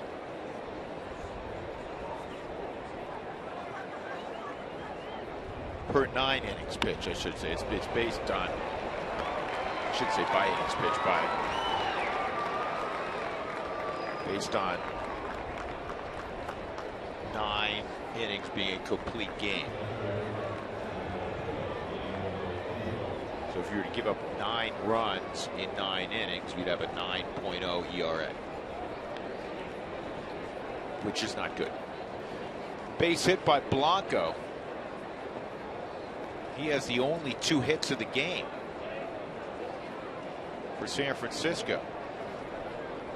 9 divided by innings pitched times earned runs is the way you would calculate it. That's the equation. So we could do it this way. So it's 9 divided by innings pitched times ER earned runs. Right. Right, like that. Equals ERA. That gets your ERA. Quiroz bounced to short his first time up. Blanco leaning.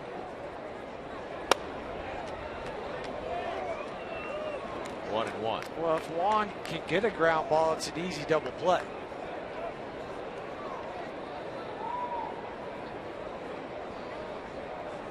Just 63 pitches in for Juan Nicasio. He's been terrific.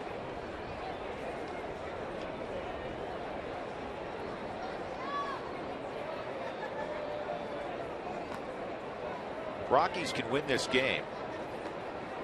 They would be in a virtual tie with the Giants and just a game behind Arizona, because Arizona lost earlier to Ricky Nolasco and the Marlins 2-1. So they're on a plane headed to Denver right now. Yeah, we talked about coming into this series, this 10-game stretch with 7 at home against the Giants and D-backs, and then you go out on the road to San Francisco.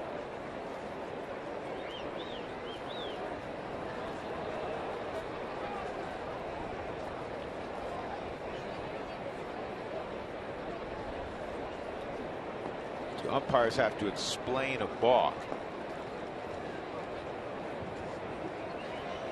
I think they'll usually let the blurt guy it out know kind of what he did.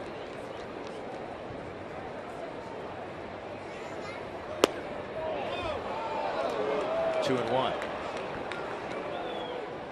You're not supposed to be able to argue a balk if you're a manager. You used to be able to. You could come out and argue, and then the manager would get the explanation. And that's what I'm sure Bochy came out and said. I just want an explanation of what did he do, right. Which is depends on your interpretation of. Is he arguing or is he? Or were they being lenient? Yeah. And now it's 3-1. We haven't seen many of those counts.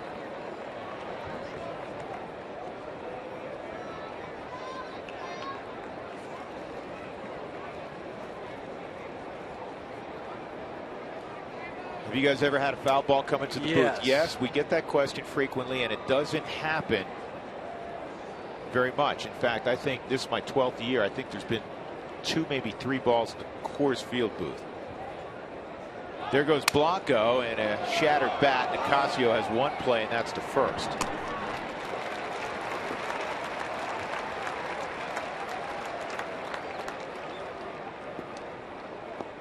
Two outs. Nick Noonan, hitting 8th, is up. So in the 5th inning in a 1-run game, you have a decision to make here. First base is open, Zito on deck. Noonan hit it sharply to second his first time up.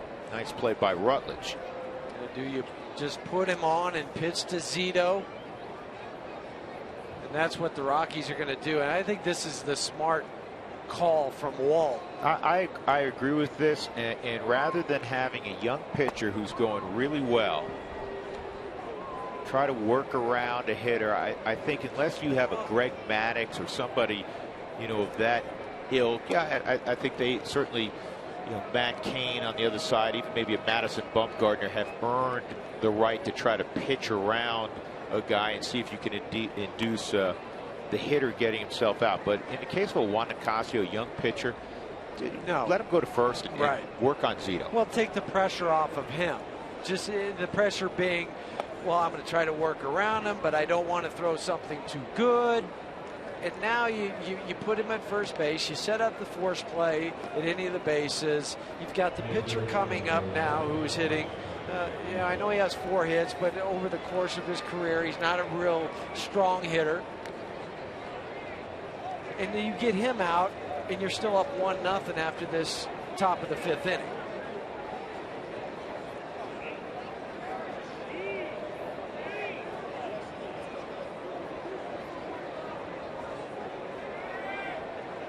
Blanco at second. And Noonan now at first, 2 out, Zito at the plate. And Zito tries to drag a bunt. Nicasio picks it up and makes a good throw. Actually, Torrialba was trying to call him off. Juan said, I got it. And he handled it and threw a strike to Pacheco. 1-0 Colorado.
Sports is brought to you by the Ford Fusion. Quality you want, economy you deserve. Ford Fusion, go further. By Comcast, advertise your business locally on the networks people watch. Go to ComcastSpotlight.com for details. And by CenturyLink, your link to what's next. Rockies leading 1-0. Plenty of offensive opportunities. The big hit has eluded them. And something must be up with Angel Pagan, because he's now out of the game and Andres Torres is in center field. And Pagan, it's not like he hit last inning, he was on deck. He had a ground out and a strikeout. I don't remember any difficult play in the outfield. We'll find out. Well, and a shorter bench already for Bruce Bochy. Last night they went with a 13th pitcher on their staff and shortened their bench by 1. And now with the early exit from Pagan, just 3 guys left.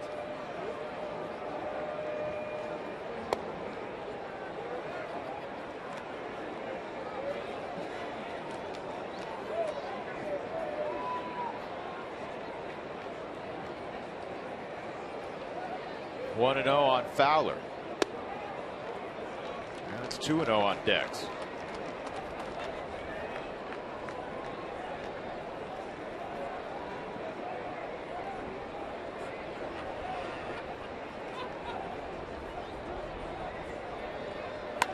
And Dexter ropes it into right center field for a base hit. That almost got Bob Davidson. Trying to duck out of the way. Heads up, Bob. Time for the Cooney Lexus look back. In the first inning, Eric Young Jr. singled, stole a base, moved to third on a wild pitch, and then Cargo brought him in with that line single. Cooney Lexus for luxury has a new address, now open in Greenwood Village, just off Bellevue, right by I-25.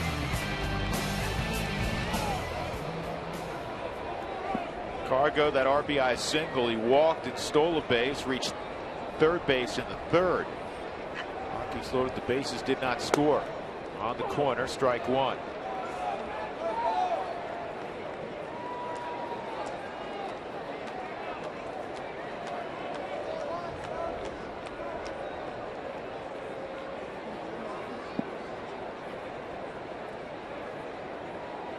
Outfield straight up, very deep as you'd expect.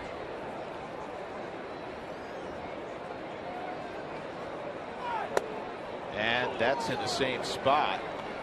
And it's 0-2. Well, just looked off the plate. Really picked the edge of the forward strike zone.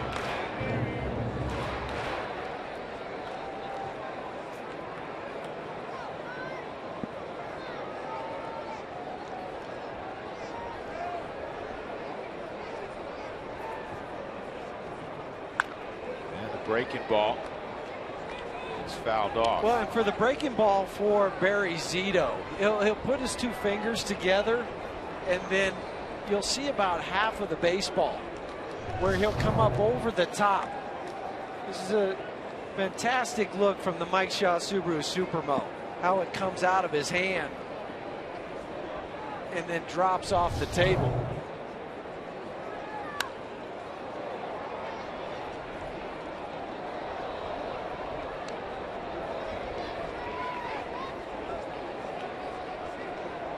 Rockies 13-9 against the NL West beginning play today. 13-8 at Coors Field.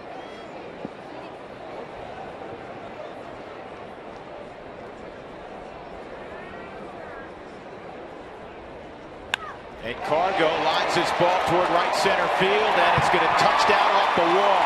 Dexter around third gets a Stu Cole green light. Throw to the plate is not in time. Cargo makes it 2-0.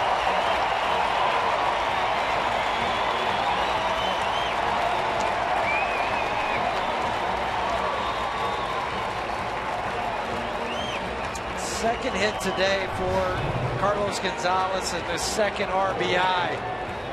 Barry Zito is working him away and away and away. And this is a hanging breaking pitch. I mean, look at where this pitch is. That's what big league hitters will do with a hanger from any pitcher, no matter how long you've been in the league. And Carlos Gonzalez makes Barry Zito pay for it. Just having too much topspin, otherwise that's going to go over the wall for a 2-run home run.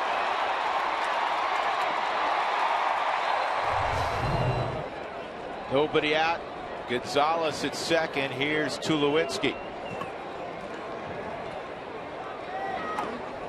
He lays down a bunt, and it just creeped foul. But how about that? Your cleanup hitter. Your number 4 hole hitter that's 4th in the National League in batting average, playing small ball. I commend him for trying to lay down a bunt to get Carlos Gonzalez over to third base, and if he gets that down the line, that's a knock.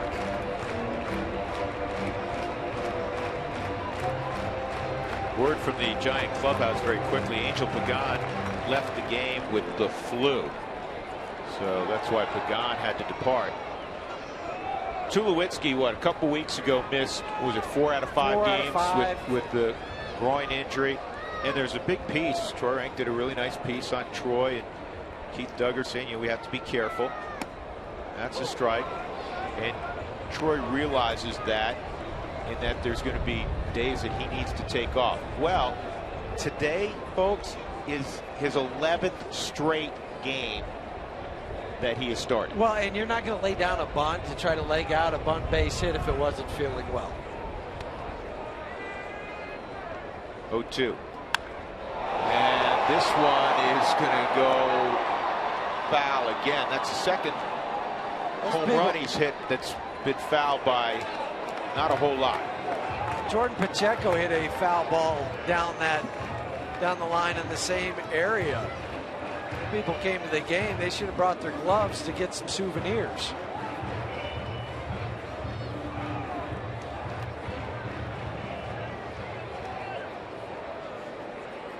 .88 pitches now for Zito here in the 5th inning.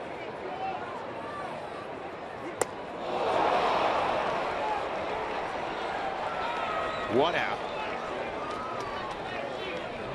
You can continues to have Troy's number. Tulowitzki just 7 for 47 against Barry Zito. Well, next Purple Monday is tomorrow, May 20th, where Purple win prizes, including autographed items, and the first 10,000 fans will receive a Rockies Purple t-shirt. Plenty of purple in that shot. We're going to be at the press club tomorrow doing our broadcast. Yes, we are. There. That'll be fun.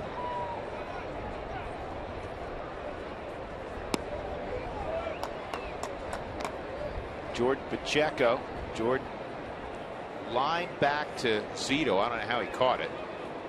Self-defense. Self-defense. It took a run away from the Rockies. Cargo was at second with 2 outs in the first inning when that occurred. And then he walked his last time up.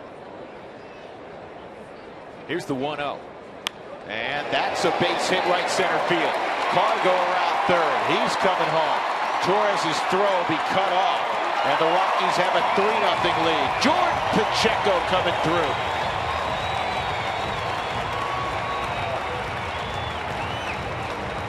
So for Jordan today, the line drive that Zito caught out of self-defense, a walk, and now a single to right center field and an RBI. He's 12th of the season.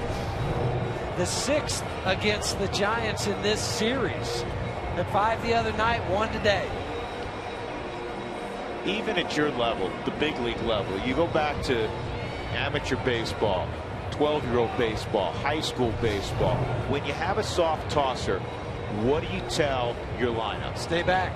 And go which way? Go the opposite way. Go the other way. And the approach for the Rockies throughout the game has been opposite field gap. Well, and even the 2 balls that Carlos hit, the 2 that he hit to right field, they weren't to pull down the line. He pulled them, but it was still in the right center field gap. Right. They were in the gaps. Yes. Cone to cone, as the Rockies did in spring training a couple years ago. Put the cones out there to give the hitters that visual. DJ LeMahieu, a couple of infield hits. Pacheco dives back in. That's funny. I looked over there, and Jordan, not surprisingly, had a very conservative lead. Was he leaning towards second base? Oh, get back.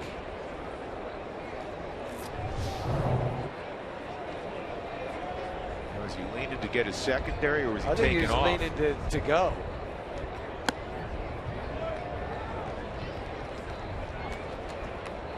The ambush stolen base attempt. It's okay. They don't put that in it. They just says stolen base if you get there. It's like a base hit. They don't describe it? Yeah, it's like a base hit.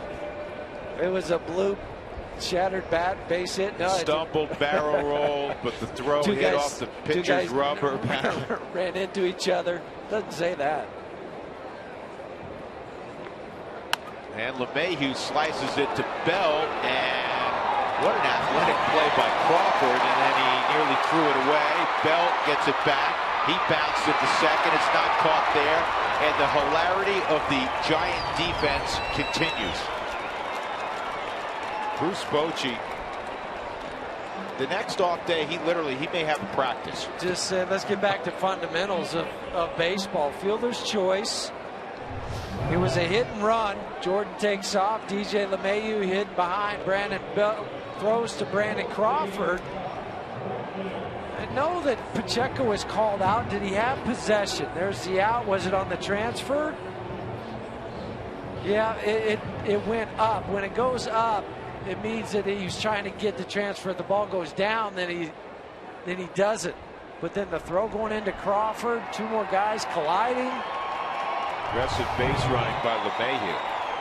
6th error of the season for Brandon Crawford, 2 in this series.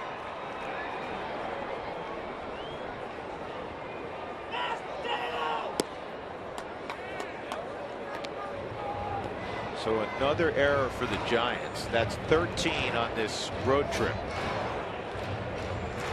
Lowest fielding percentage in the National League. The Nats, the Cubs, the Giants, all right there. Rutledge with a 1-1 count. 2 runs in the inning. Now the Rockies, with 2 outs, have LeMahieu at second. Yeah, Washington 36 errors, and San Francisco's pulled even with the Cubs with 34.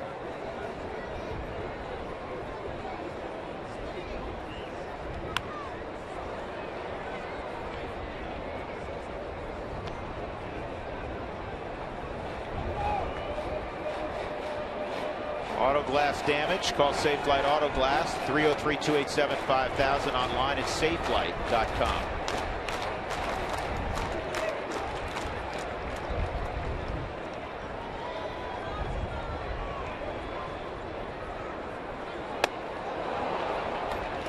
And that's all for the Rockies in the 5th inning. But they get to Zito. Single by Fowler, double by Gonzalez. Pacheco drove in cargo, 3-0.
On Dante Bichette bobblehead day, let me give you a few little Dante facts and stats about Bichette.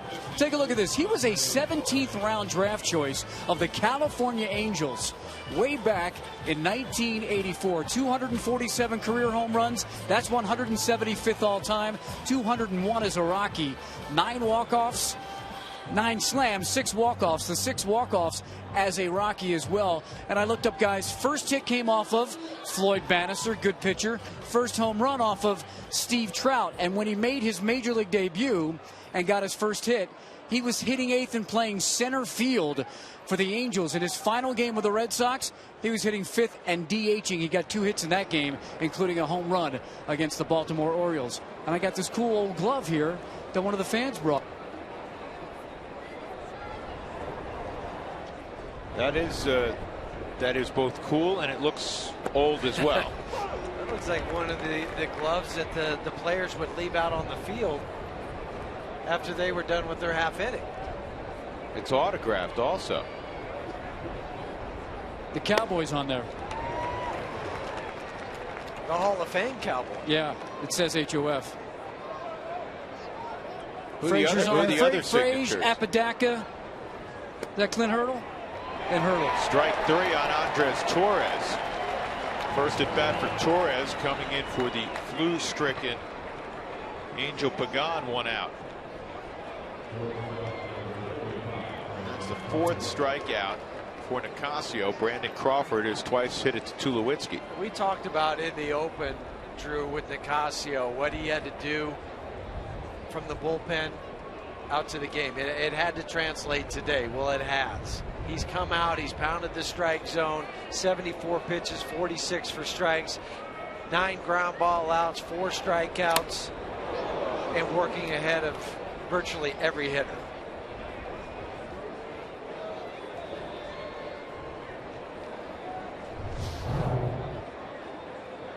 See, they squared him in the mask. Yeah, but this is no fun whether it's in fast motion or slow motion from the Mike Shaw Subaru Supermo. Look at what that mask does, man. And that you always, whenever that happens, you always think of Mike Matheny. Yes. He's having a tremendous career, outstanding defensive catcher, and it happened enough times that he had concussion syndrome and could never play again. Some umpires have had the same. And neck issues. This ball is in the air to shallow center. It's going to drop. Just the third hit allowed by Nicasio, and that'll bring up Sandoval. I want to thank you for texting in your questions last inning during Toyota Talk. For more answers to those questions, visit the Root Sports Facebook page at facebook.com/RootSportsRM, where Hall of Famer Tracy Ringlesby, when not autographing 70-year-old gloves, will answer a bonus Toyota Talk question. Well, he's already autographed it, so he's got time to answer the bonus Somebody question. else may have a glove from the 30s rolling around.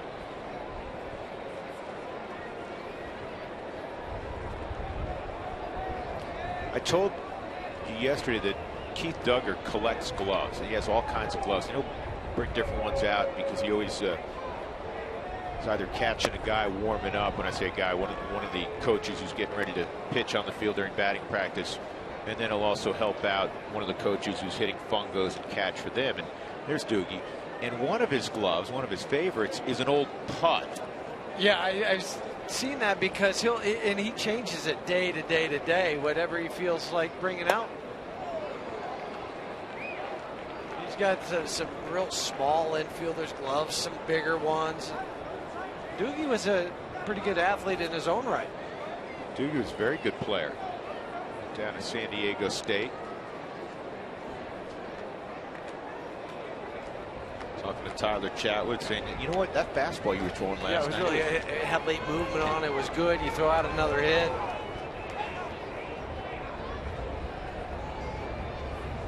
I love baseball players. Arenado, he's got the day off, but he's antsy. He's working on his swing. Without a bat, he's working on his swing. That's how you get better. Yep, 3-0 on Sandoval. So Nicasio here with a 3-0 lead. Gives up the bloop single with one out. He's in the middle of that order. Hunter Pence is on deck. Don't create traffic.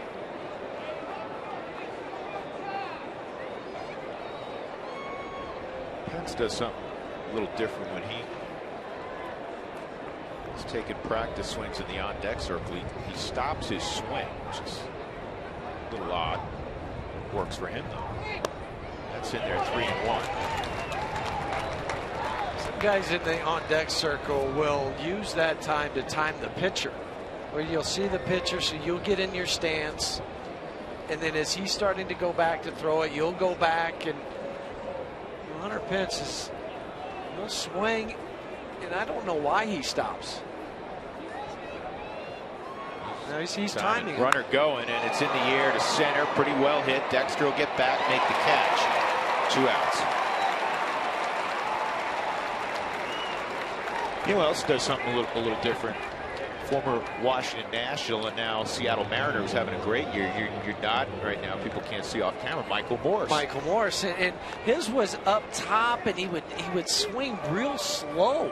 It looked like he was doing Far Eastern meditation. Yeah, it was like we had him on the Mike Shaw Subaru Supermo when he's on the on-deck circle. That's how slow he swings the bat. And he would occasionally step out of the box while he's at the plate and do the same thing. Pence today, ground ball to Tulo at short, and a strikeout swinging.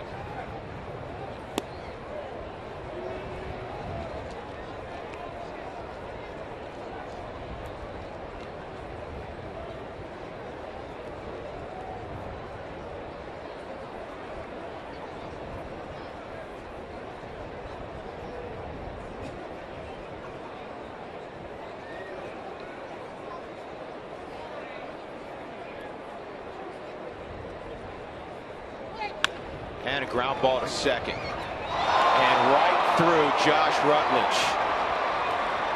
And it's first and third.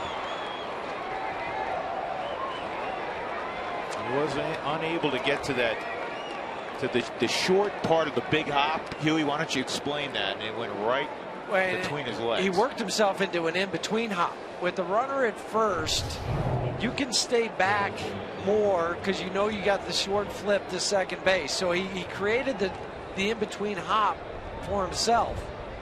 So stay back. It's okay to not charge every ball, and this just goes through the 5-hole. 4th error of the season for Josh, and now Juan has to pick up his fielder. We talk about fielders picking up the pitcher. Well, it's the pitcher's turn to pick up the fielder. Belt at the plate, takes ball 1.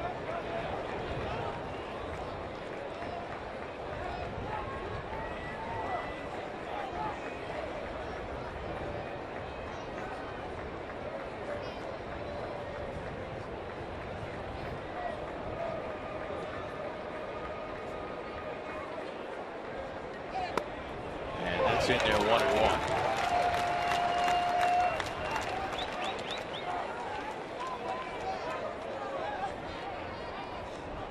Somebody's barking from the Giants dugout about that strike. Lance Barrett looked over at them and said enough. That usually comes from a manager or hitting coach. This is looped down the left field line. It's in foul ground, and Cargo, despite a great effort, can't get there. Adam Ottavino starting to get the arm loose.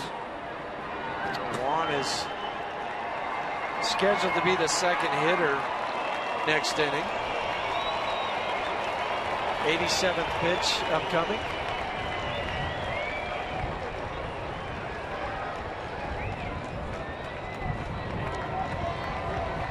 Wind has really picked up. Hear it on our field mics. Hear it. Exactly. I was going to say, that's not an everyday occurrence. Make a pitch here, 1-2.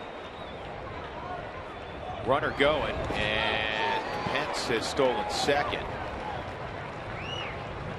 8 straight for Hunter Pence.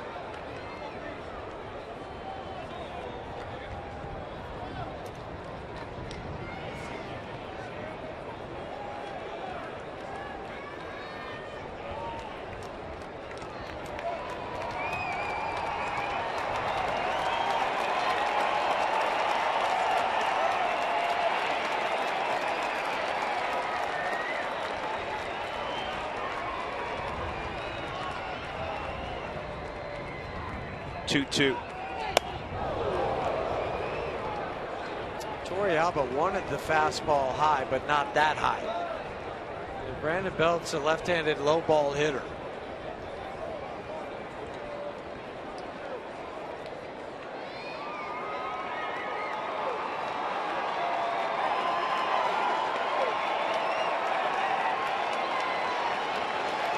For a guy that crowds the plate, he wants the ball in. So if you can get the ball out there, you can get him. What pitchers look at, if a hitter stands off the plate, he doesn't like the ball in. He likes it away from him. And if he stands on the plate, he wants you to pitch in because he can't handle the ball away.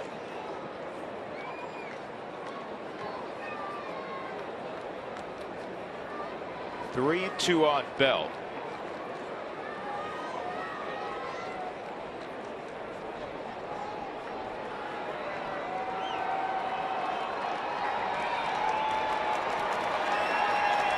Ooh.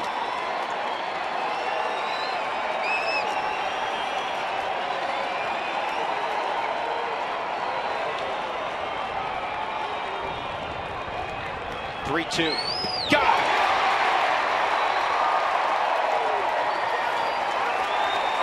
Juan Nicasio with a huge strikeout. Runners at second and third in the sixth.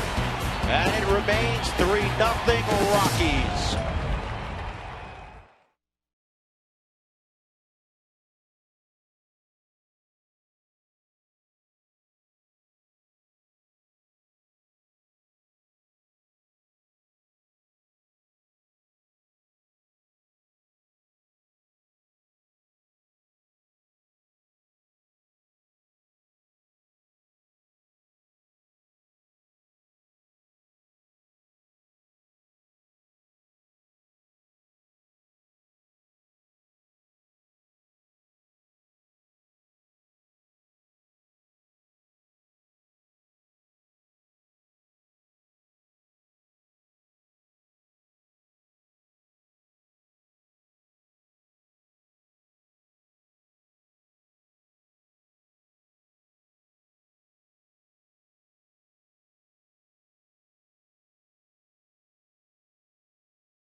Baseball on Root Sports is brought to you by the Honey Smoked Fish Company. Secrets in the fire. It's a ready-to-eat superfood.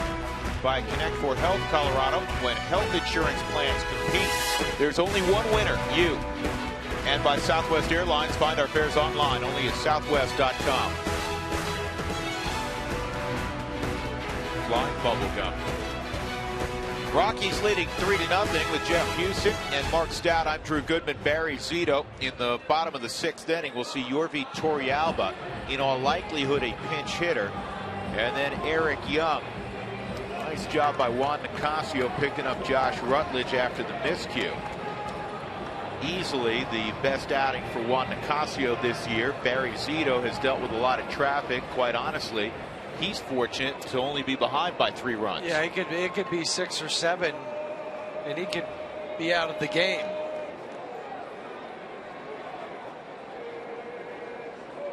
Torrealba 1 for 2 today. The single to right field. Nolan Arenado on deck. Matt Belisle in the bullpen.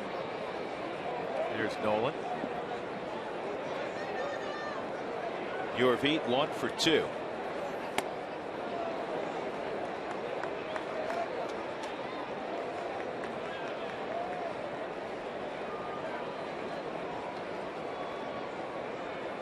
Juan Nicasio, who's struggled with command and given up some runs, 5 runs early in Chicago. This was easily his best performance. This ball's hit to center field on a line, loved by Torres. Well, he needed to make a statement start. Well, I mean, he honestly had a tenuous hold on his rotation spot. But he answered it today with the 89 pitches, 6 innings, just 3 hits, 5 strikeouts. Not even close. It's his best performance of the year. And the ground ball outs. 9 ground ball outs, 5 strikeouts.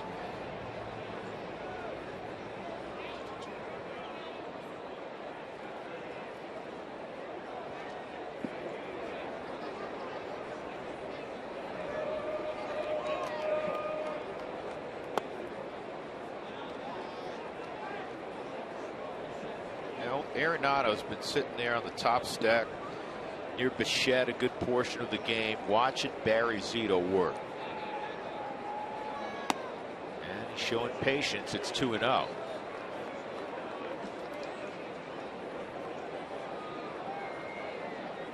Jose Majares, is throwing now for the Giants. Got out front a little bit, shallow left field. Blanco makes the catch.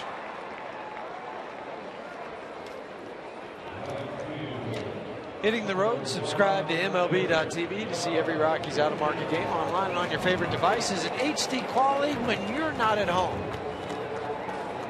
MLB.tv.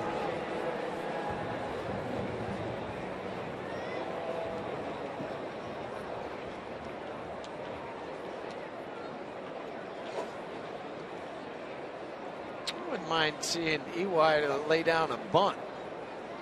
And you have 2 options. You could push it to first in a foot race with Barry Zito to first, or drop it to third and see if Pablo Sandoval can throw you out.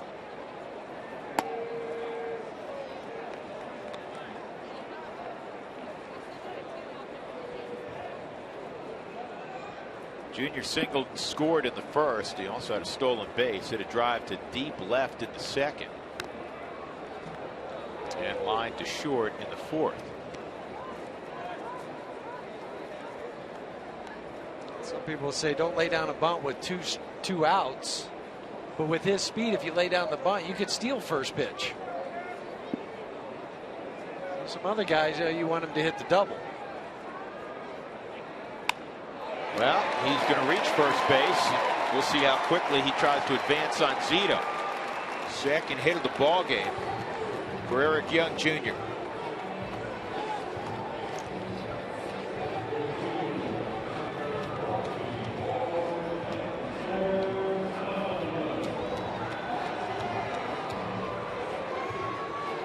Zito at 105 darts today.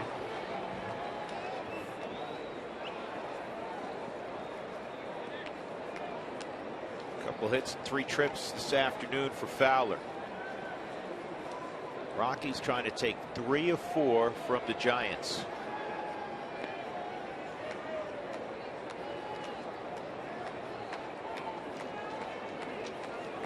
See how many variations that Zito will give Eric Young at first. One throw over, we could have a step off, fake throw, slide step, hold the baseball. That was a quick, not a quick pitch, but a quicker motion to home. Who Wants Tacos fans, if you'd like to receive text message alerts when the Rockies do score 7 in a game, text the keyword taco to 720-720. When that occurs, Taco Bell along with Root Sports will donate $250 to the Colorado I Have a Dream Foundation. On the corner for a strike. 1-1. The Rockies have 10 hits in the game, the Giants just 3.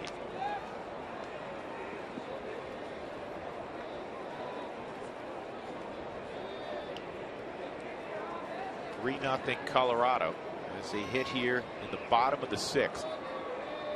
And that's a base hit. And that will allow Cargo to hit here against Zito.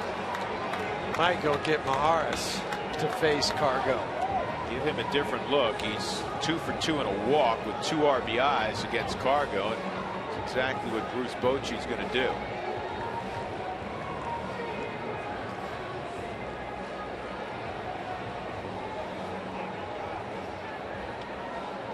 Barry goes 108 pitches. The Rockies have a great opportunity to end that 6-game losing streak against Barry Zito. Trying to put all their giant demons to bed this weekend.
Two outs in the 6th inning, trying to expand that lead. They have runners at first and second. Cargo coming up against Maharis.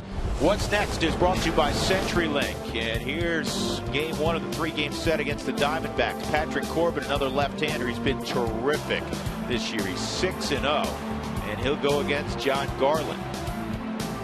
Garland for the Rockies, Corbin for the Diamondbacks. That's tomorrow. We're on the air at 6 p.m. right here on Root Sports. First pitch 6:40. Maharis pitched the 9th inning a couple of nights ago. He faced Cargo. Cargo lined out to right. Cargo 0 for 5 lifetime against Jose Maharis. Fastball slider for Maharis. And Cargo lays down a bunt. Trying to load him up for Tulowitzki.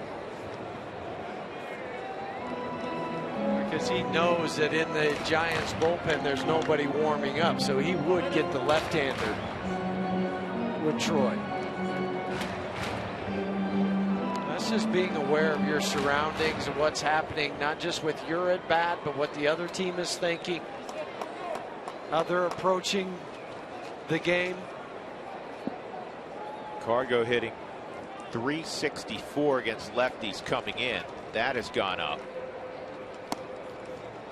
2 for 2 and a walk against Barry Zito today with a couple of RBIs. Great wheels on base. The track team's out there. EY at second, Dexter Fowler at first.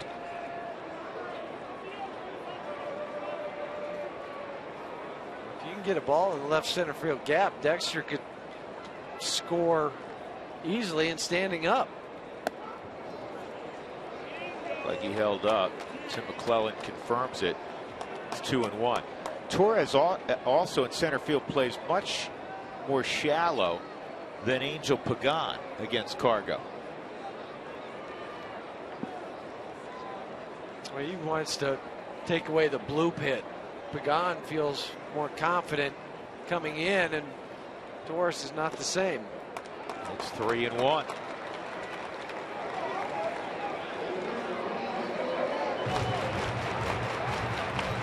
Cargo's average at 310 after the hits today.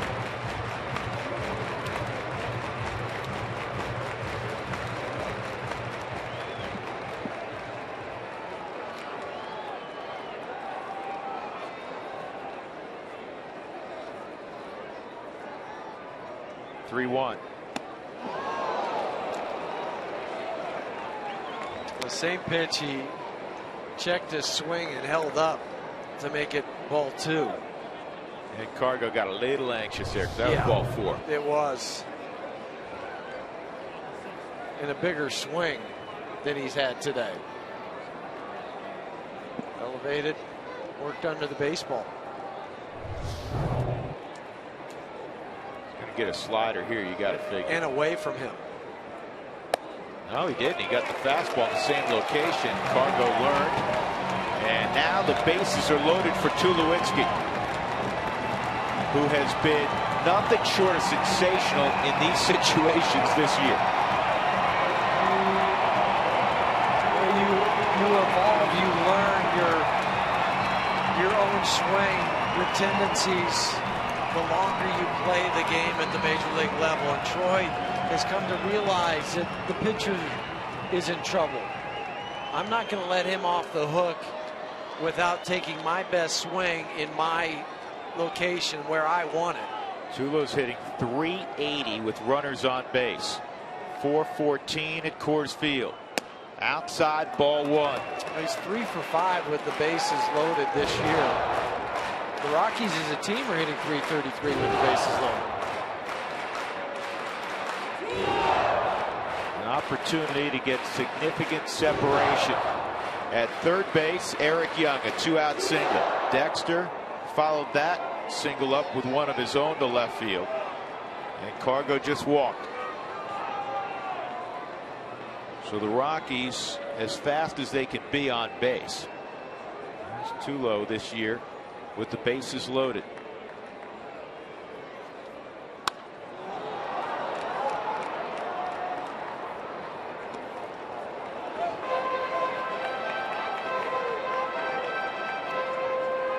It's funny how scouting goes.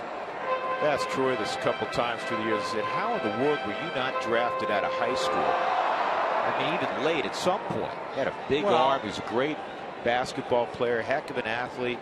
And I was talking to Jerry Weinstein about that, and they said there was questions with the scouts on whether or not he hit.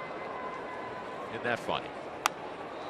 Well, and too, when he was in high school, the draft was longer. It wasn't just 40 rounds like it'll be coming up in June.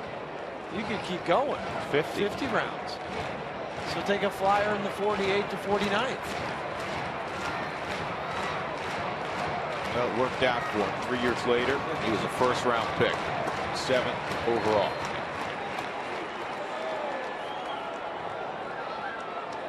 Three times he's finished in the top 8 in the league MVP voting. Here's the 1-2. And a base hit. Tulo comes through again. That'll score 2. 5-0 Colorado. How good has he been in the clutch this year? Depending on how Brandon Phillips did today, Troy could take over the RBI lead in the National League. 37 now for Troy. 37 RBIs in this, his 40th game that he's participated in. And a lot of these RBIs are line drives that he's been hitting all over the field. That one was off the trademark, got in, but strong enough to hit it over the head of Crawford and extend this lead to 5-0.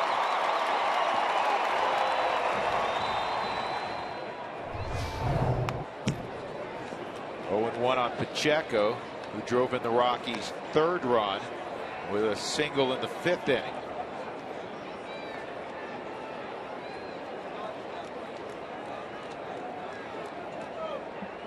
Close the book on Barry Zito. 5 2/3, 5 runs on 11 hits, 2 walks, 4 punch-outs. Center field, pretty deep. Torres going back, will get there. The Rockies put a 2-out rally together. 3 hits, a walk, 2 runs come around. 5-0 Colorado.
Rockies leading 5-0 as we go to the top of the 7th inning.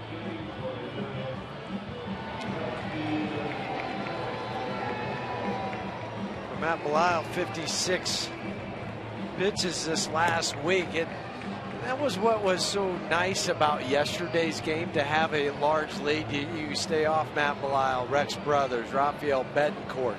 And you go into these the next 4 games, including today, and the 3 against Arizona with some rest. You can play this with a bigger lead, 5-0. You can pitch Matt 1 inning if you would like, and then go to, if you want to go back to Wilton Lopez, you could do that. I know he pitched a couple innings last night, or an inning and a third last night, but just 12 pitches. So Walt has some options on how it could go the rest of the game. Gregor Blanco was 2 for 2 against Nicasio. He had 2 of the 3 hits that Juan gave up. Again, 6 innings of shutout baseball for Juan Nicasio this afternoon. 3 hits, a walk, and 5 strikeouts. 12 ground ball outs, 1 fly out.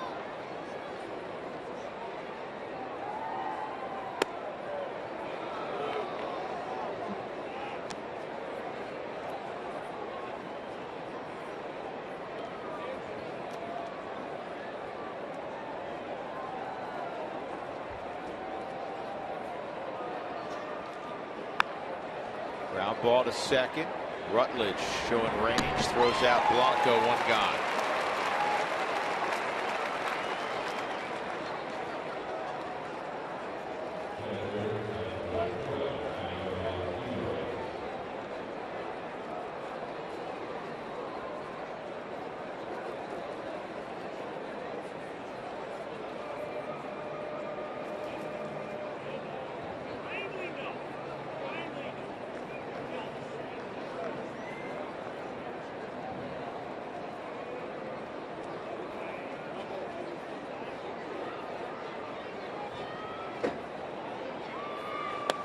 Heroes takes a strike.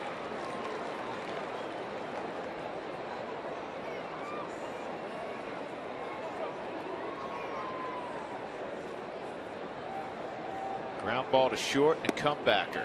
2-0. Or 0-2, I should say. Things about Matt Belisle. He's going to work quickly, and he's going to throw the ball over the plate. 2 fastballs and now a slider. But yeah, there's no wasted time in between pitches where you could get distracted as an infielder. You have to be on the balls of your feet because you know it's going to be pitched quickly. Swung on and missed. Strike 3. 2 outs in the 7th.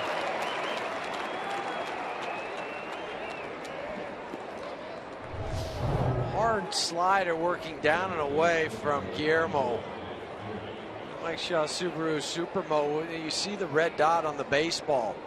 That tells you, as a hitter, you look for that red dot. You see it, but you can't hit the baseball. It's just disappearing sliders. Nick Noonan. Ball 1 on Noonan, who was drafted by the Giants, a sandwich pick, 32nd overall pick, coming out of a San Diego high school a few years back. Turned down a significant scholarship from Clemson.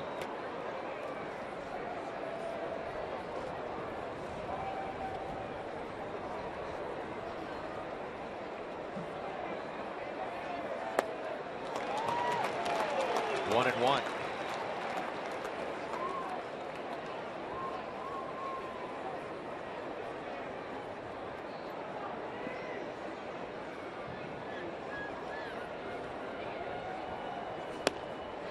Well, he was tardy there. 1-2. Tardy on both fastballs.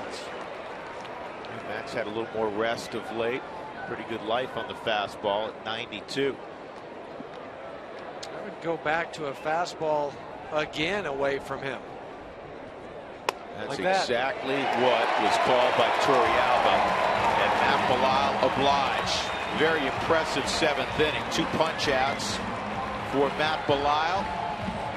Stretch time at Coors Field, and as we like to do on Sundays, we'll stick around for a rendition of God Bless America. The Rockies leading the Giants 5-0.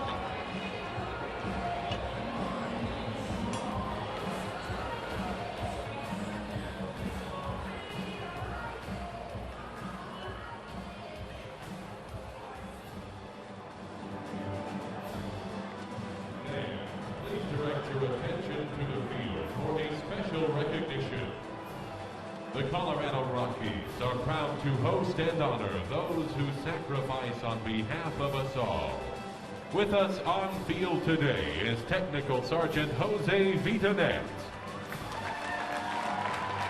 Technical Sergeant Vitanet is a member of the 306th Flying Training Group at the United States Air Force Academy, which provides powered flight, soaring, and parachuting courses that contribute to the leadership and character development of Academy cadets. In addition to his full-time job with the Air Force, Technical Sergeant Vitanet dedicates his personal time coaching 75 children in both basketball and football, and volunteers at the local homeless shelter, serving food to some 500+ people. Fans, please give a warm Coors Field Heroes welcome to Technical Sergeant Jose Vitanet and all of our nation's brave men and women, as well as the families of our heroes. We thank you for your service and sacrifice.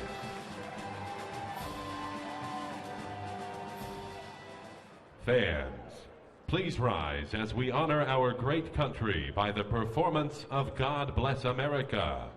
Performing God Bless America today, representing the Colorado National Guard's 101st Army Band, is Sergeant Brian Person. Please welcome Sergeant Person and join him by singing along to God Bless America.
First pitch was out of the strike zone to LeMahieu from Maharis.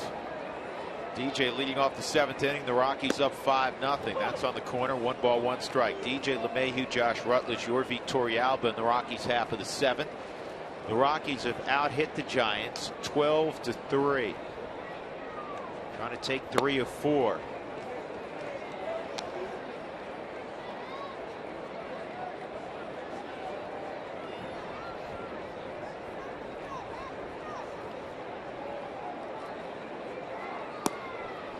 That catches the zone.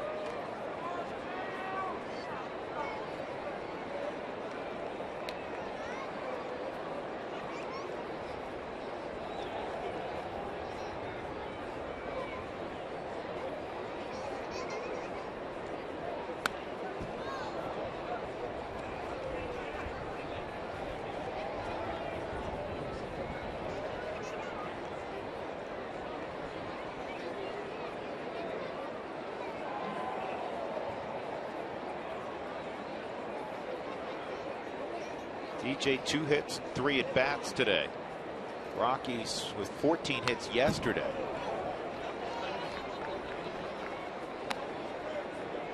Well, DJ, when he came up, he was 7th in the PCL in batting average, 2nd in runs, 2nd in hits. So for him to come out today, get a couple base hits, raise the average back over 400, 429. That's fun when you look up at the scoreboard and see that.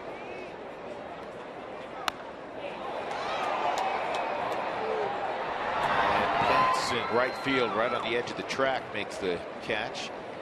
That'll bring up Josh Rutledge, who's 0 for 3. Fly ball to left field. Fouled out to third and struck out swinging.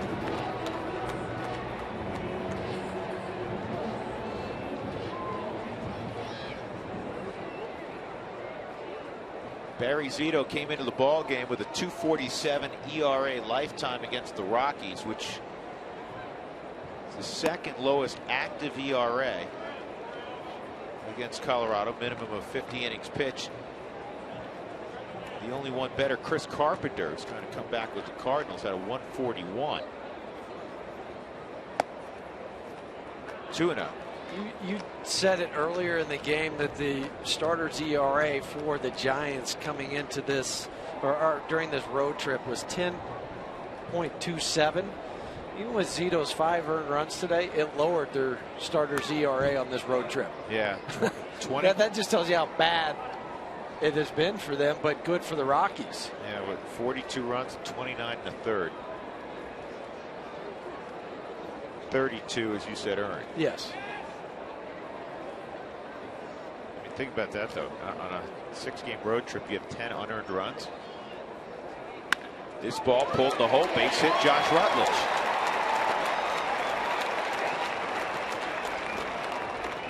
Now every starter position player 1 through 8 has a base hit.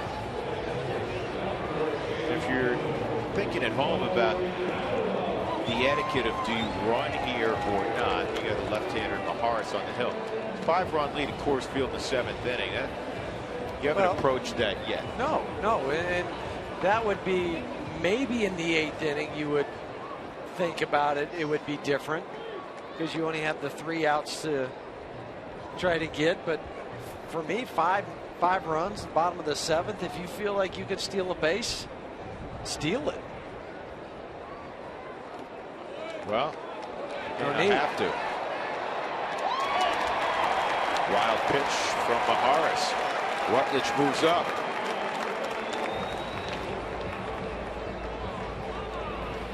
Second wild pitch today. It led to a run in the 1st with Eric Young Jr. Wild pitch got him to 3rd. Now this takes away the double play and puts another runner in scoring position.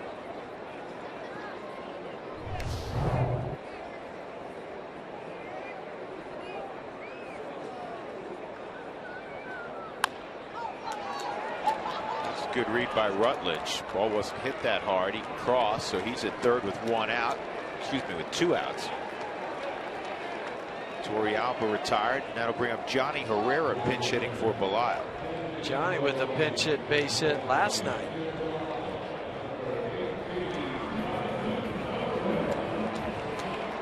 It wouldn't have been a pinch hit because it came in a double switch, but he got a hit in his lone at bat last night. Single line drive to right field.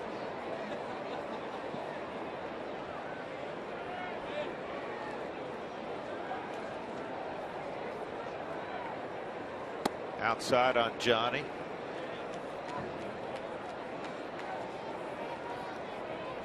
Johnny 14 at bats, righty with 3 hits. He has 10 hits, 32 ABs on the left side, a .313 average. 1-1. Chad Gaudin throwing in the Giant bullpen.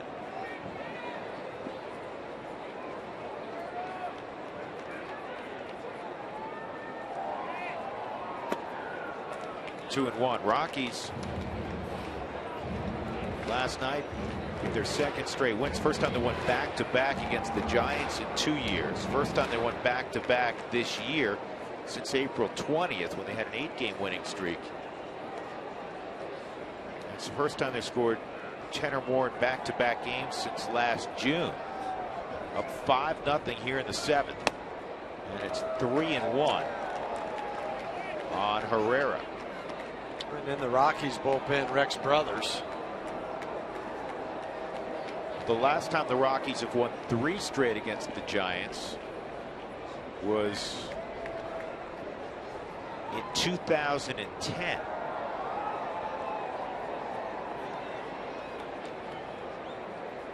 Ball 4. And that was over 2 series.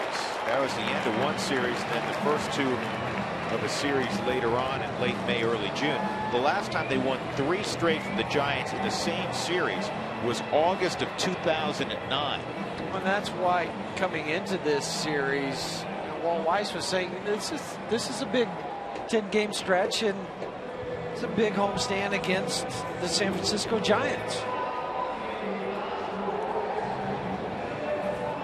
Walt not shying away from the fact that it's important over the next 10 days to play well. So far the Rockies, with the exception of the Thursday give-back game, if you will, have played well.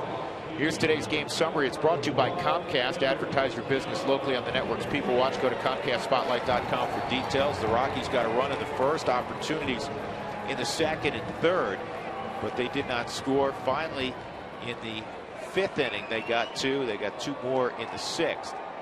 And they have runners at first and third here in the 7th. Out hitting the Giants 13-3.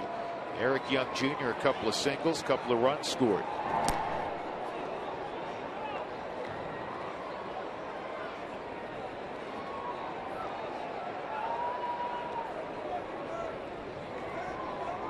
With the throw over to first, that tells you that a stolen base is still okay, because the Giants wouldn't call for a throw over if they didn't think that he was going to try to steal, or at least have that option of stealing.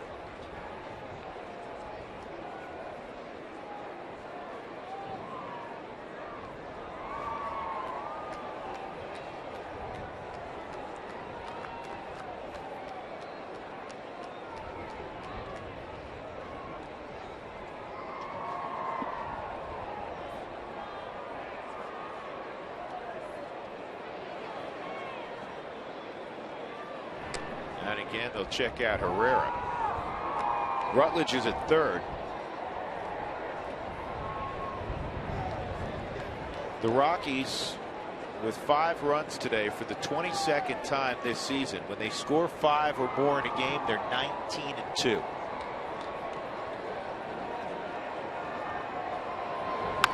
And a ground ball to second. So the Rockies get a hit and a walk, leave 2 on in the 7th. We move on to inning number 8. 5-0 Colorado.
Here are the McDonald's game highlights brought to you by McDonald's Breakfast After Midnight. Now grab select breakfast and regular menu favorites from midnight to 4 a.m. I'm loving it.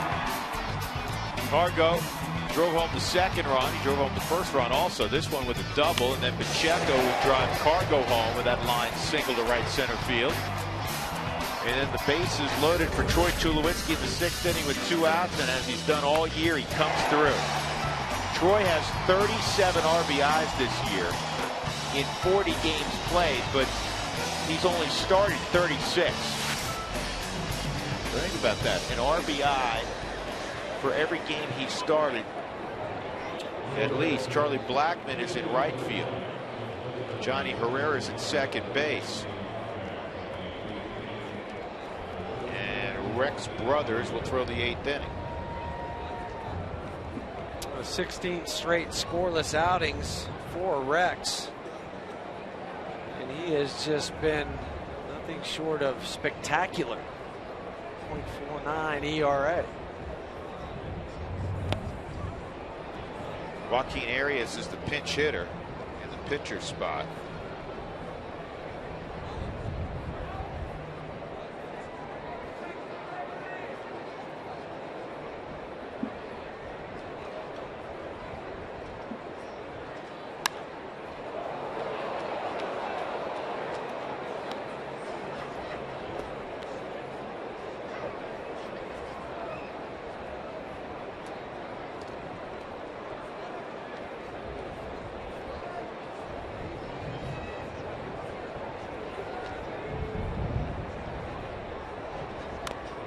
One and two.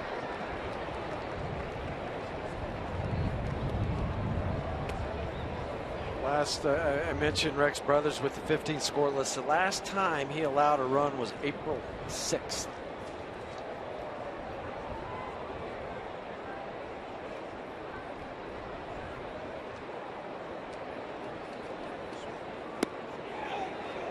Long Just time off the ago. plate. 2 and 2.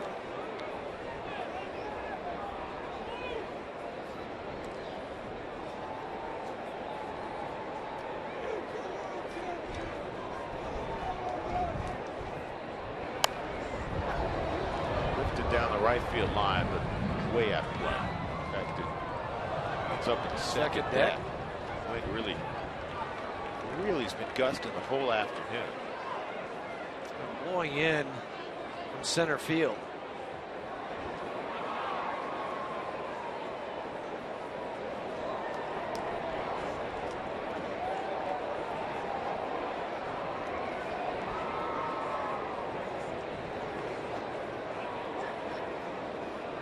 Two. 3 and 2.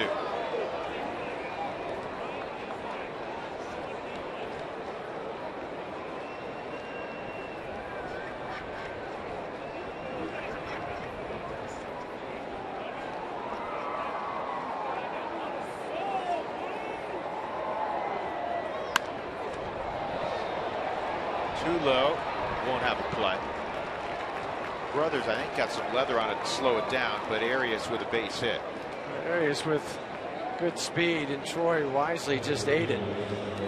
Coca-Cola value packs are available every value game, including tomorrow through Wednesday, May 20th through the 22nd, for either $59 or $79, depending on seat location. The Arizona Diamondbacks are in town for tickets, hot dogs, Cokes, and more. The Coca-Cola value pack. Out ball to short. Tulo comes up with it. There's one on the first. Double play. Not easy to double up Torres, particularly where he hit that baseball. But Troy played this to get the double play. He didn't slide over to play it in front. He knew if he backhanded it, that was his only option to get the double play. So he backhands it, quick feed to Jonathan Herrera, turn to first base. That is just gorgeous, and what you work on during spring training for day after day after day. I mean, that's by a half a stride. With a plus runner, Brandon Crawford with 2 outs and nobody on against Brothers. Did you see where Johnny Venters, great left-hander, power pitcher, similar to Brothers for Atlanta, had Tommy John, and now Eric O'Flaherty's looking at it as well. Yes. Another big arm on the left side out of the pen for the Braves. Well, and then you wonder, was it because of the overwork from last year? I mean, you never know. I mean, people could speculate all they want, but to have those two guys down in the Braves bullpen, because last year was a 6-inning game. If they had the lead, then it would turn it over to those guys at Kimbrel in the ninth. I don't think you ever truly know. No, you don't. You don't. But you know there are going to be people out there that say, well, because of all the appearances. Sounds like Ron Washington's catching some flack because Yu Darvish threw 130 pitches, and a couple of starts ago, I think he threw above 120. And Yu Darvish said, that's nothing. Back right. home, I'd throw 140, 150 well, and in it's a part start. of Nolan's philosophy down in Texas with the Rangers. You start the game, you're going to finish it. Johnny comes up with a baseball. He's going to throw it.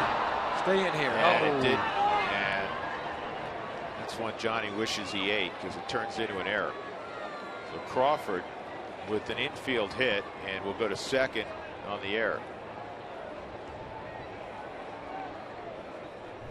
The third error for Jonathan.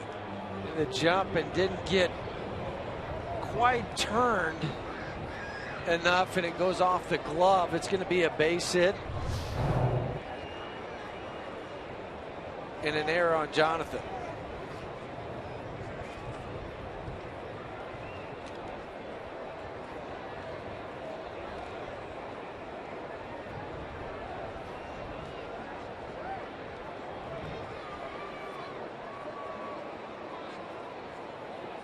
Pablo Sandoval's 0 for 3.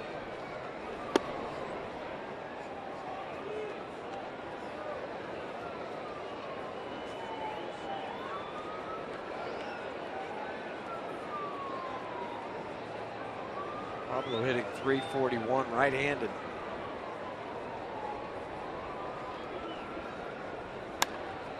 This ball's well hit to right. Blackman will make the catch in front of the wall. Giants done in their half of the 8th. 5-0 Colorado.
This afternoon, 13-5 in the bottom of the 8th inning. Dexter Fowler will lead things off. Joaquin Arias stays in the ball game after pinch hitting. He's at short. Brandon Crawford comes out. The new pitcher on the hill is veteran Chad Gaudin. He came up with Tampa originally in 2003. He's also been in the big leagues with Toronto, Oakland, the Padres, the Yankees, Oakland again, the Yankees again, Washington, Miami last year, and now the San Francisco Giants. I think that would classify as a veteran then. Yeah, a veteran who has seen the inside of many home clubhouses. Chad just in his early 30s. Still a powerful arm. He's been working out of the bullpen a lot for the Giants. 24 2/3 innings. It's most of any Giants reliever. Moving right-handers to a 143 clip. Crowd of 47,494, Jeff. 47.9. What did you say? 47? 47. 494. 494.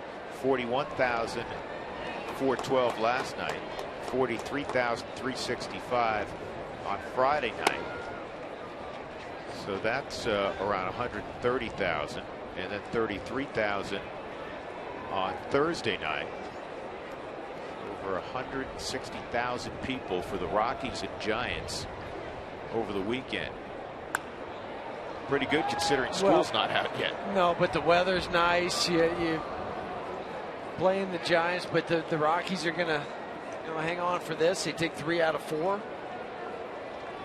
That's the way you want to start your homestand.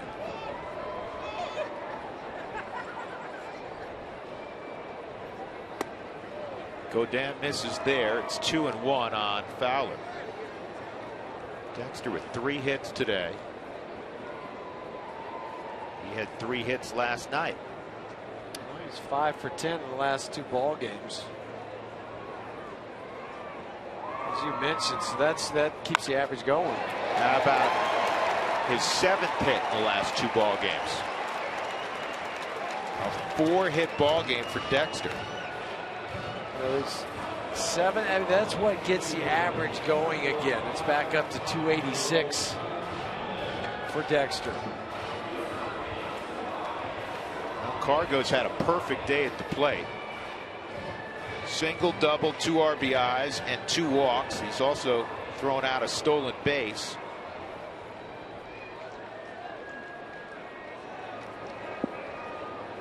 Cargo's stolen 11 in a row going back to last year.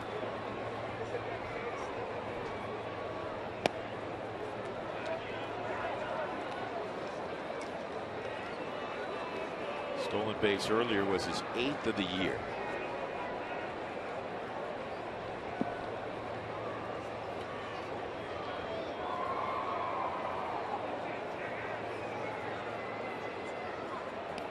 And that goes all the way to the backstop. And right now the Giants can't get on a plane out of town fast enough. They have played bad baseball this week. Now they swung it well in a couple of ball games. You give them credit for that. But defensively, their starting pitching has not been good. Defensively, they've been awful. No, and it's not been good. Bruce Bochy had talked about it a couple different times in his pregame press conferences. Just can't do that and hope to win games at the major league level.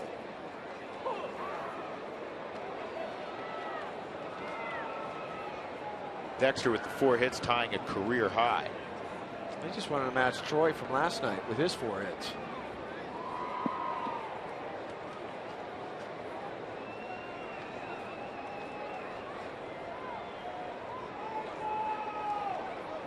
Two and one.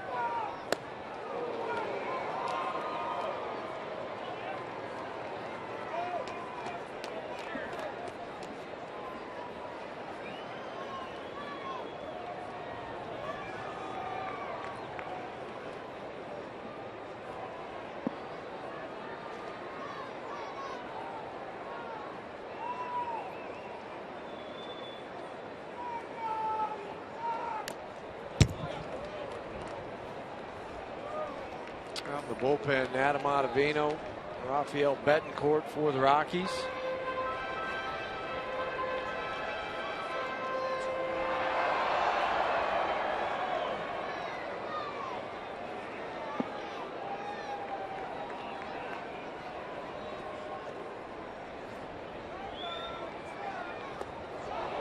And Godin strikes out Gonzalez. 1 out.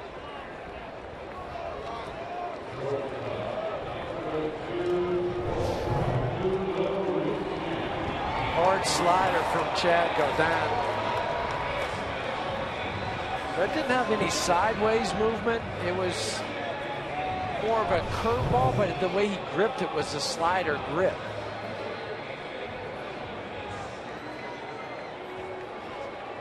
Rockies were up 3-0 in the 6th inning. When with 2 outs, they rallied. Young a single, Fowler a single, Cargo a walk, bases loaded. Tulowitzki came up, and as he has done seemingly every time he's had the opportunity this year, in those clutch situations, he came through a 2-run single to give the Rockies really some significant breathing room. Moved it out to a 5-run game. And a ground ball to third. Sandoval will throw out Troy. And Dexter got Belt to throw the baseball, and Belt nearly threw it away.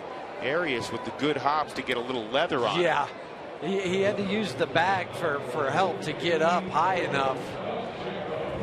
Because if he doesn't, that ball's down the left field line and another run would score. But Dexter keeps going. He had stopped halfway because of the throw from Belt. Would have beat him if it was on the money. He takes off and then gets halfway there.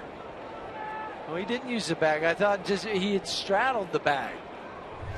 Just got enough of it to knock it down. Pacheco's 1 for 3, an RBI single in the 5th.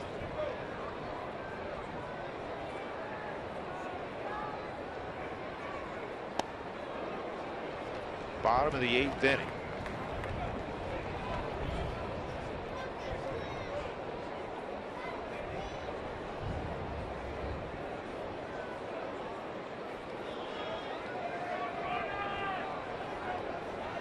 Rockies back-to-back very good pitching performances from their starters. Yesterday was Tyler Chatwood, gave up a run in 5 2/3. 2 youngsters. Yep, today was Nicasio, 6 innings of shutout baseball. You and I were talking, the last couple days off camera before the game. I think back to 07 with Franklin Morales and Ubaldo when they came up and made starts and helped during the course of that season. Well, Pomerantz is 6-0 in AAA, and he's getting close. And you say, well, close, he's 6-0. They'd still like to see a little bit more in terms of fastball command. He has it, and then for an inning or two, it goes away, and there's a lot of deep counts and a walk here and there. And as you well know, Huey, when you get to the big league, some of the pitchers that the guys even in AAA will swing at, they won't swing at this level, which makes it mandatory that you're in the strike zone 63, 64% of the time. Yeah, when you bring them up, you want to bring them up and not have to send them back down. You want them to be part of the everyday 5-day rotation. That's the problem last year because of injuries. The Rockies had to pull guys up who weren't quite ready. Sandoval makes a good play, throws out Pacheco. We'll go to the 9th inning. The Rockies leading 5-0 over the Giants.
StubHub fans, next time you plan a trip to Coors Field, head to StubHub where you can find great seats and earn great rewards. And by Wells Fargo customers get your 2-for-1 Rockies club level tickets today by going to wellsfargo.com/Rockies. Wells Fargo Bank, member FDIC. Rockies 3 outs from taking 3 straight against the Giants. The post-game show brought to you by Toyota will immediately follow, and there's Jenny Cavnar. Hey, Drew, coming up on the show, we're going to talk about Mr. Wonderful. Of course, Juan Nicasio can't say enough about his step-up Sunday day. 6 innings, he didn't give up an earned run, giving the Rockies a great chance today. Plus, we'll talk about the Clean Plate Club. I'm talking Troy Tulowitzki hitting in the cleanup spot today. He had bases loaded in the 6th. He delivered. He's now 4 for 6 with bases juiced and 10 RBIs so far this season. Plenty of offense to talk about all around. And 3 parts to number 3. We're talking Hexagon. The curse has been lifted, perhaps, against Barry Zito. The Rockies haven't beat him since 2008. The curse has been lifted against the Giants. They had 10 straight wins. The Rockies, they're looking for 3 straight wins. And the Sunday curse that is always talked about with Colorado. Last year, they had just 4 Sunday wins. Today would be win number 4 on a Sunday. Wouldn't that be nice, fellas? Jenny, you're absolutely right. I said it earlier. It's a weekend where the Rockies could exorcise a number of their demons. And you mentioned several of them. The 10-game losing streak against the Giants went away Friday. Then to actually win a couple games in a row against San Francisco, on the cusp of beating Barry Zito and kind of turning the tables a little bit on San Francisco. Rafael Betancourt will be on for the 18th time this year. Not a save situation. He had a save on Friday night, a dominant one, a 1-2-3, 3 strikeout performance on Friday. Hunter Pence will lead off in the 9th inning. They needed that outing from Rafael to hang on to the 10-9 victory on Friday night. 3 left-handers, he punched all 3 of them out. Think back to when the Rockies acquired Rafael Betancourt as a setup man. Better trades. It's one of those things you wait a second. Yeah, now you're closer, and you did a great job as an 8th inning man. He's as professional as they come. He and Belisle forming the foundation of that bullpen. 1 ball, 1 strike. In fact, Rafael against the Giants, he's held up his end of the bargain since coming to the Rockies. 27 games. Got 5 saves, a 2-1 record, a 1.93 ERA against the Giants, a 2.25 batting average against. And overall, that includes his time in Cleveland. He came over in 2009 from Cleveland. This is his 5th year here. But he's a professional. He's shown the younger relievers and guys in the bullpen how to prepare each and every day. Same routine, whether he's, no matter what the situation is, he's out here with the band doing his arm strengthening exercises, same throwing program every day. Very focused every day. I think the guy that's benefited the most, Rex Brothers. Yeah. To Rex to have Rafael and Matt Belisle together, somebody to lean on. Every young player needs a mentor. Well, Rafael is the guy for everybody else in the bullpen. 1-2 from Raffy. Crowd had him rung up 2-2. Just off the forward strike zone. And when he's going well, which most of the time he is, he's not an upper 90s guy, but he can hit the backside of a gnat from 60 feet 6 inches. But even though it's not upper 90s, it looks harder than what it is because he hides the baseball. That's a swing. That's definitely a swing. And a swing and miss, 1 out. Well, he went back to the same location as the prior pitch. And Hunter Pence tried to swing, hold up. You know what else Rafael gets? And Rafael's not huge. He's not 6'6". You know, he's 6'2". Rafael gets downhill playing. It makes it harder for the hitter to stay on plane with his swing. Because if he get the downhill plane compared to somebody that's coming flat into the zone, it's easier to catch up to for the hitter. Downhill plane, it's going one direction, you're trying to swing another direction and meet the ball squarely.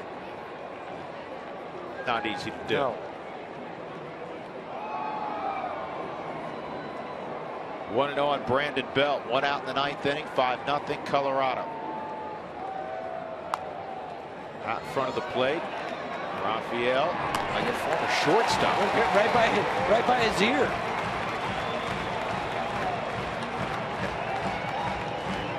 Raphael came up as a shortstop. This copyrighted telecast is presented by authority of the Colorado Rockies and may not be reproduced or retransmitted in any form. The accounts and descriptions of this game may not be disseminated without the express written consent of the Colorado Rockies. 2 gone in the 9th. Gregor Blanco at the plate. Crowd of just shy of 48,000 on their feet. Many clad in purple. As the Rockies on the cusp of taking 3 of 4 from the Giants.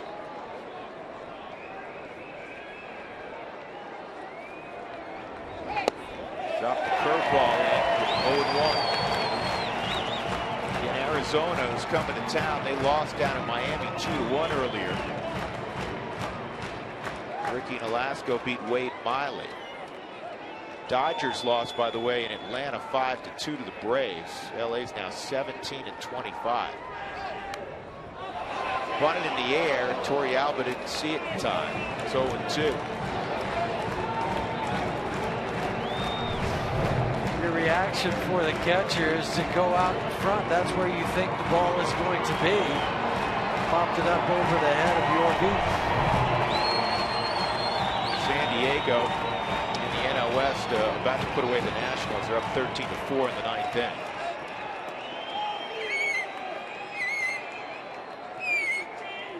Nothing here, Colorado. 0-2 count on Gregor Blanco.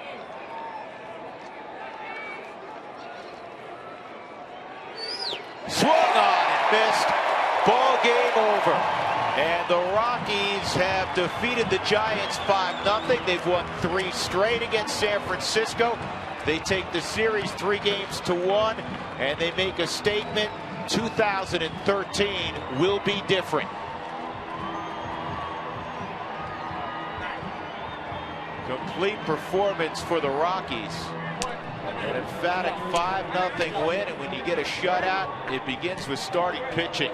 Today's Jimmy John's Freaky Fast Delivery. The game is brought to you by Jimmy John's. The work of Juan Nicasio.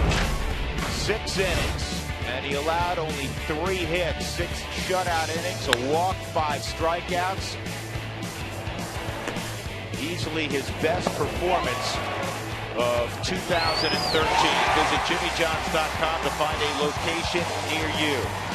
Very satisfying.